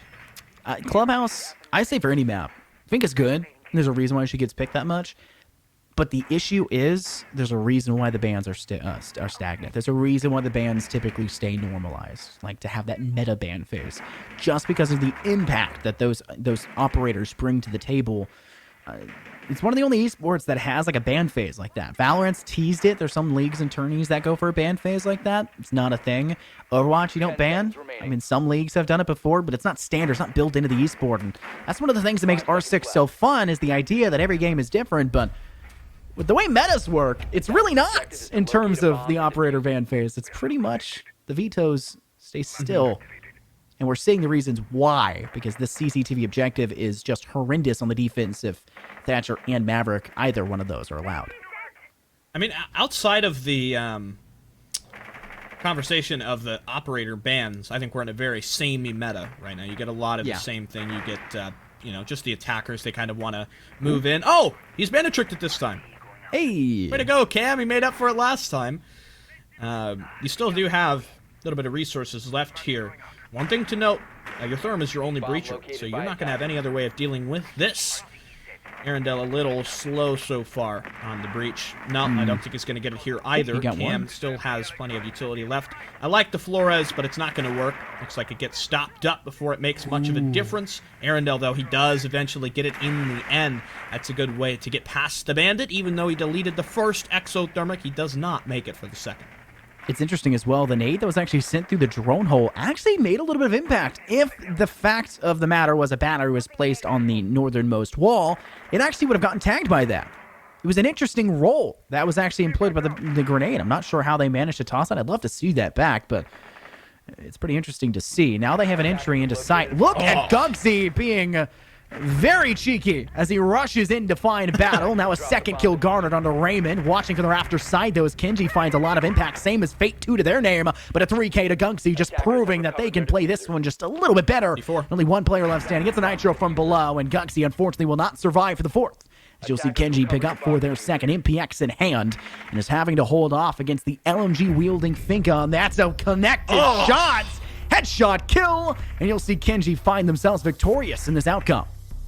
Heads up and sturdy in the 1v2 for Kenji Meister as he's able to persevere, stops the plant, does everything that he needed to there, and he is a big part of why we're kept at this neck-and-neck pace, neither horse pulling ahead in the race, and things are continuing on in this direction, it would seem, for the end of regulation. ACME have shown some really good signs. They went really quick there. I love the way that Gugs played for entry. I think when you're in that spot, though, when you've got 3 kills, it's maybe not the best decision to go for the plant. Let's work with that momentum that we've already got. Let's try to monitor some of the angles. Don't allow a player to individualize you, to solo you, single you out, to get you in that possibility where they can make the clutch happen. It's a tough call to make. Sometimes when you know that they've got Valkyrie up, though, Scott, you just have to do it. You have to realize that there might be a cam that gives away your position. Differing strategy employed by ACME and Shinigami on their defensive approaches for this. We saw the northernmost triple wall in church actually be left open and a shield placed in front within the church itself. And instead, for the Shinigami side, they'll leave the southernmost wall actually soft, not actually creating a rotation for it. Doesn't look like they're trying to employ any, I guess, sturdy defense towards main stairs. Instead, kind of force them to work deeper from the Moto side. And while it, oh, actually, it's reinforcing the other side. Wow, you can never see that from the back in VMix. It's a little annoying on that, but it's interesting. They reinforce all 3. I like that a lot better. Because then at the very least, they can't drop Moto Hatch, then work back towards Church Hall, and then breach out that wall. And I like church strategies. I like pursuing the church objective because it's easier to work from 2 entries instead of just the 1. And even though there's a multitude of entries for the actual armory objective side of B objective, it's really open. And the kitchen drop is basically falling into death, essentially, right? You're just falling into the enemy's hands, and tunnel's a little bit too up close and personal to feel comfortable to deny it. So, just to quickly clarify here, you prefer reinforcing off all 3 church walls than to leaving one open? I would say leaving one open does allow for you to have a really sturdy defense to deny main, but Right. when you hold main from armory towards hall, like long hall, it's safer, I would argue. I mean, there's always drawbacks there. Having that pressure, I think, is enough to maybe dissuade some attacking teams from even playing that position altogether. They just don't want to try to press forward on any kind of advantages here, and having the IQ up and in play proves to be very helpful when you've got Valkyries in every composition. Being able to spot out those cameras, get rid of them, not have information is valuable. I mean, maybe in a different environment it would have been even more crazy because there's only one C4 here. You don't have 2-3 players below trying to play to blow you up. But getting rid of those cams, getting rid of utility, and knowing your enemy is very important. I think Gugsy has kind of felt themselves a little bit here in regards to the playstyle that they've been perusing around on this map. And the last two maps, I will say more specifically, it wasn't Zion that played IQ on map 1. In fact, if I remember correctly, Zion was relegated to the role of flank watch, and we saw Gugsy picking up the IQ instead. So seeing Gugsy feel a bit more confident, now bringing out the Ying as their point of entry, so to say, using the TSW to, LSW to great success. That's actually my favorite operator in this game to play. She's so much fun. But viability aside, beyond that, it's just a matter of time for when ACME can gain enough safety to actually feel comfortable to drop down this hatch. And why are you out in the open battle, just feeding yourself to Zion into the mouth of the beast? And unfortunately, the ball chops down, and you'll lose not only your life, but all of the toxic babes in your pocket, which now feed them even further. Zion gets their third, cutting down Kenji, following with Raymond, and only Fate and Cam survive up to this point, and time is not on their side. Fate managing to get one, but how much more can he get? Second kill there might have made this one a little bit more feasible. Vigil under some serious pressure. He's being forced back, but there's the LMG. The plant denial a little too late, but now the Ying distracted. Forced to the other side of the cover. This should allow Cam to have at least some idea of how to approach this. A good call from the other attacker, though, as Zion rotates up above. Already such a good weapon. Vigil, though, he doesn't capitalize on the opening he's just made there in the wall, and the Maestro blasted through the AK racks. The Vigil, on his attempt to come in up above, has the IQ. No more vertical pressure, but it should be at least still a gunfight advantage for the Ying. She's rotated all the way to play deep in Moto. I don't think the Vigil has any idea of this. He will attempt to stick the plant, and there he is, easily spotted and finished off. ACME are the first team series-wide to get up to match point. It's interesting to see how close that actually got there. As ACME coming down to the wire there to actually get the defusal killed off. But that's match point now for ACME, as they'll reach the penultimate 6th round. But one thing I'm thankful for here, Reese, is the fact that R6 does not have infinite OT. Or do we? I didn't check the rule book there. Do we have infinite OT here in CCL? Oh, we don't. We Thank do goodness. not have Okay. infinite Thank OT. goodness. I my longest OTs I've gone through in Val was 9 full rounds of OT. 9 full rounds. That is 18 rounds. Yeah, it's a lot. I don't like infinite OT in terms of longevity, but it's really fun to see these teams go back and forth. So I would actually think I would enjoy it to a high degree, but with the loss there by the Shinigami defense in regards to recovering in the later stages, they did a great job to recover, might I add, Reese, but unfortunately just barely falling short, and really off the back of Zion carrying them through that round. I feel like Shinigami has a really good odd here to actually take us to OT. Maybe. I get to go back to the same objective they just played and learn from the lessons. I mean, ACME have done the same thing every time. They've gone for that kitchen dirt execute. They've used the Ying. They've used the flashes. They've, to be honest, sometimes caught Shinigami trying to do too much. Like last round, where Zion just has a ton of Shinigami members try to rotate up, try to fight back against the already established foothold that the offense had. Maybe if they hadn't done that, they would have been able to hold out there, because ACME, they're not the greatest team in terms of coordination when it comes down to the execute. To be honest, Shinigami have lost a lot of rounds because they have lost themselves. They have been doing too much. They've been trying to do, more than you need to. And things look a little different for ACME this time. Just as I say they've done entirely kitchen dirt, this looks like some kind of blue hall push with the two entries, Ash and Zofia. Addy will likely be first into the foray. A drone shot. They should have some idea, and the R4C will confirm it now with that shot towards Church. Arndale needs a peek left, behind the hard wall. They're trying to utilize the Church wall to their advantage, but unfortunately it can work both ways. Shinigami may still need to worry. The Toxic Babe will be sent. This is quite an early expenditure of that piece of utility, but I think this one is an important one as it keeps Arndale at little bits to watch it. There's also a black eye cam watching. Thank you for pointing it out to me. Fate finds a nice opportune moment to pounce. So does Battle. That's with the Mossberg. A Ronin shot from Raymond puts Vexel into the dirt. And now it's only 2 players left standing for ACME. Overtime all but guaranteed unless the recovery can be there. But Fate's ruining any odds of that happening as Gugsy falls down at the end of the Alda. Just the lonesome player Zion left standing, ensuring that this one will go even further beyond. Trying to work from secret. No real chance of that one being pursued. And Reese, I think this one's basically attack timeout at this point. And Raymond's begging them to peek because they want to be done with it. Yeah, this last player, this is pretty much the pre-show of overtime right now. As we get ready for what the other side regulation is going to have. A crucial missed shot there. Unfortunately, Zion left in a spot where he's got no help. This one about to wrap up.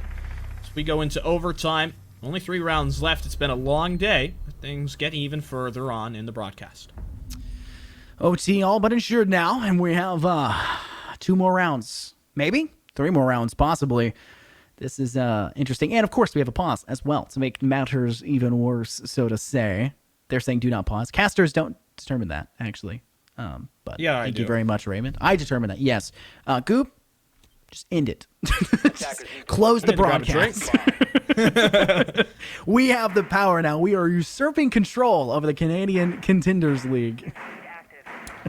The second match, funnily enough, was scheduled to start at 8 o'clock. Yep. Currently And 9:13. I have another cast in 20 minutes. It was Oh, you're technically going to call be time tired. You're 15 going to be minutes so ago. tired. Yeah. So I'm having a fun time here. We'll hopefully have a fun time on that one as well, but it all comes down to it, doesn't it? 10 seconds left. Try to hold on strong. I think one of the big things I'm looking forward to, at least on the defense now for Shinigami, to try and battle back. If they pull off what they just did, then there's a good chance. But I would honestly say that round win for Shinigami was because ACME just funneled in. And while they had they were only slowed down by the Toxic Babes, once that dissipated and control was kind of regained back in their favor, they just pushed and Shinigami just held down left 1. Like, they just held down the click. I think having that black eye camera in blue as well was very helpful. They knew from the start what was happening. There was no surprise. And if there had been any surprise, ACME lost it when they played for 2 passive. They didn't push forward. They just kind of sat there and waited. Fate is on 17 kills. Yeah. Well, think about just how long this game's been going on. Somebody's got to pick up those frags, and ACME is a team that's very even on the board. 8, 7, 10, 10, 11. I mean, it's interesting to talk about stats as much as you want, but at some point, like, someone else got to pick it up on Shinigami. You can't let Fate do everything. It was also not easy to get through underground, get through dirt, apparently, because they're Electroclaw tricking you out. That is no good. The attacker's bomb diffuser has Still have another EMP grenade left if that were to fail. There's nothing that can protect you from... There's only one hard breacher in this lineup. I hate to just go off topic, but... It didn't work. No way. That's so unfortunate. I don't think I've never seen it fail in that way before. I don't think it's a bug either. I think that's just sort of an unfortunate happening. So they're going to have to find a different way to attack. They're going to have to come into this really dry. This is essentially asking to throw away all of the opportunities that you usually would be able to give to yourself on the attack by using your utility to create a better position. All of that has been denied by either Shinigami or misplacements of that utility. Now, ACME are, like you said, having to go in without any level of measure behind it. It's just guns up and pray. They've managed to find one, but unfortunately, Gugsy only gets a trade back. Cam secures it. Zion's trying to work from Moto. Gets a little bit of a sightline over towards the player of Raymond, but it doesn't seem to come up but too much, right? Just still trying to spray down quickly. It's a little bit of tag damage off the other way. How did that shot go? Thank you. It's Vexel, not the other way around. Kenji, though, gets the shot over to Zion. Tying is still at 3-on-3. Arendelle from above, managing to make it a 2-on-3, favoring now ACME's side. They can head over to the defense with a favored side if they just remove the last 2 players of Fate and Cam. This is a hard way to do it. Fate with the Alda, cuts down Arendelle, cuts down Vexel. 1 player left standing. Cam falls to a fire, fine, holds down left click, finding the second as well, and Fate will succumb to their own. An easier round said than done, that's for sure. But Shinigami, hold on. unfortunately, not to the end. That was a round the attackers should have had no business winning. I was about to start off this diatribe of, why are you playing Clubhouse? You know the site's basement. You've got repick, and you're only bringing a single hard breacher. All of those factors are quite bewildering in and of themselves. But they win regardless because we're in a meta where there are LMGs around every corner, in every nook and cranny. There's 150 bullets and a very passionate player, Fate, who is now up to 19 kills. He's got the LMG this round, but last round it was Refine, who has had some quiet moments. He's also had some bigger individual spots like that one. ACME, one round, and they close it. Otherwise, we go to the full 15. ACME is doing everything they can. Now switch over to the defense, and they're employing the same strategy we talked about in church. They'll reinforce the two southernmost walls on triple wall and leave the northernmost open, putting a shield there as well. It allows them to play behind that, denies control over towards the main stairwell, and at least gives them a semblance of a sightline, at least safely, because obviously the Mira is not allowed in play, banned out during that veto stage, and that's one of the things. You have to find a way to make up for that loss of that utility, and the shields are a great way to do it. And unfortunately, the Vulcan shield's no longer really a thing, but we also did get to see Goyo played earlier, and we also don't get to see Raymond play in this round with the great shot by Zion, and that is your Thatcher. Gone, dusted, and look what's on the board for ACME. It's a Kaid. That's a rough one. That's a very crippling first casualty. Raymond has had a lot of those. He's double negative right now. Hate to be in that position. So, without your Thatcher, it's going to be pretty much like the last round. It's a basement site where you don't have a crucial part of your composition, and you've got a defense who looks default to be stronger than you. But we saw last time, ACME prevailed despite uneasy circumstances. It's not a stretch to assume that Shinigami could do something similar. Look at the Cade, the way that he teases the corner, the Sledge taking all the hurt in that fight. He's not set up for a great spot. Kenji will find out a little Valkyrie camera there. They don't need the IQ. They spotted out simply in normal terms. But Shinigami needs to work a pick here. Will be the most important thing to focus on.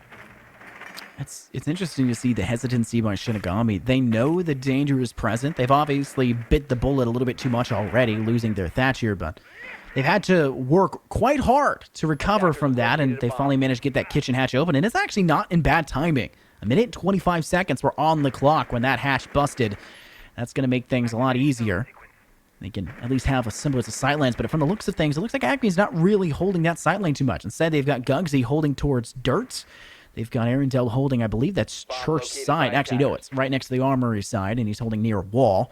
And we have Fate, who's attempting once again to maybe peek down below, but Kenji's the first player to do so. Tons of drone, and that's kind of the main important stay of an attacking team. It's the single most important piece of utility, and everyone has 2 of them on the attacking side.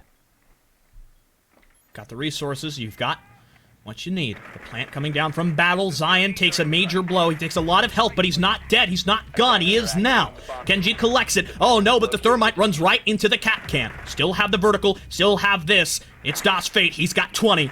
Looks like some utility tossed out, but the C4 is a flat-out miss.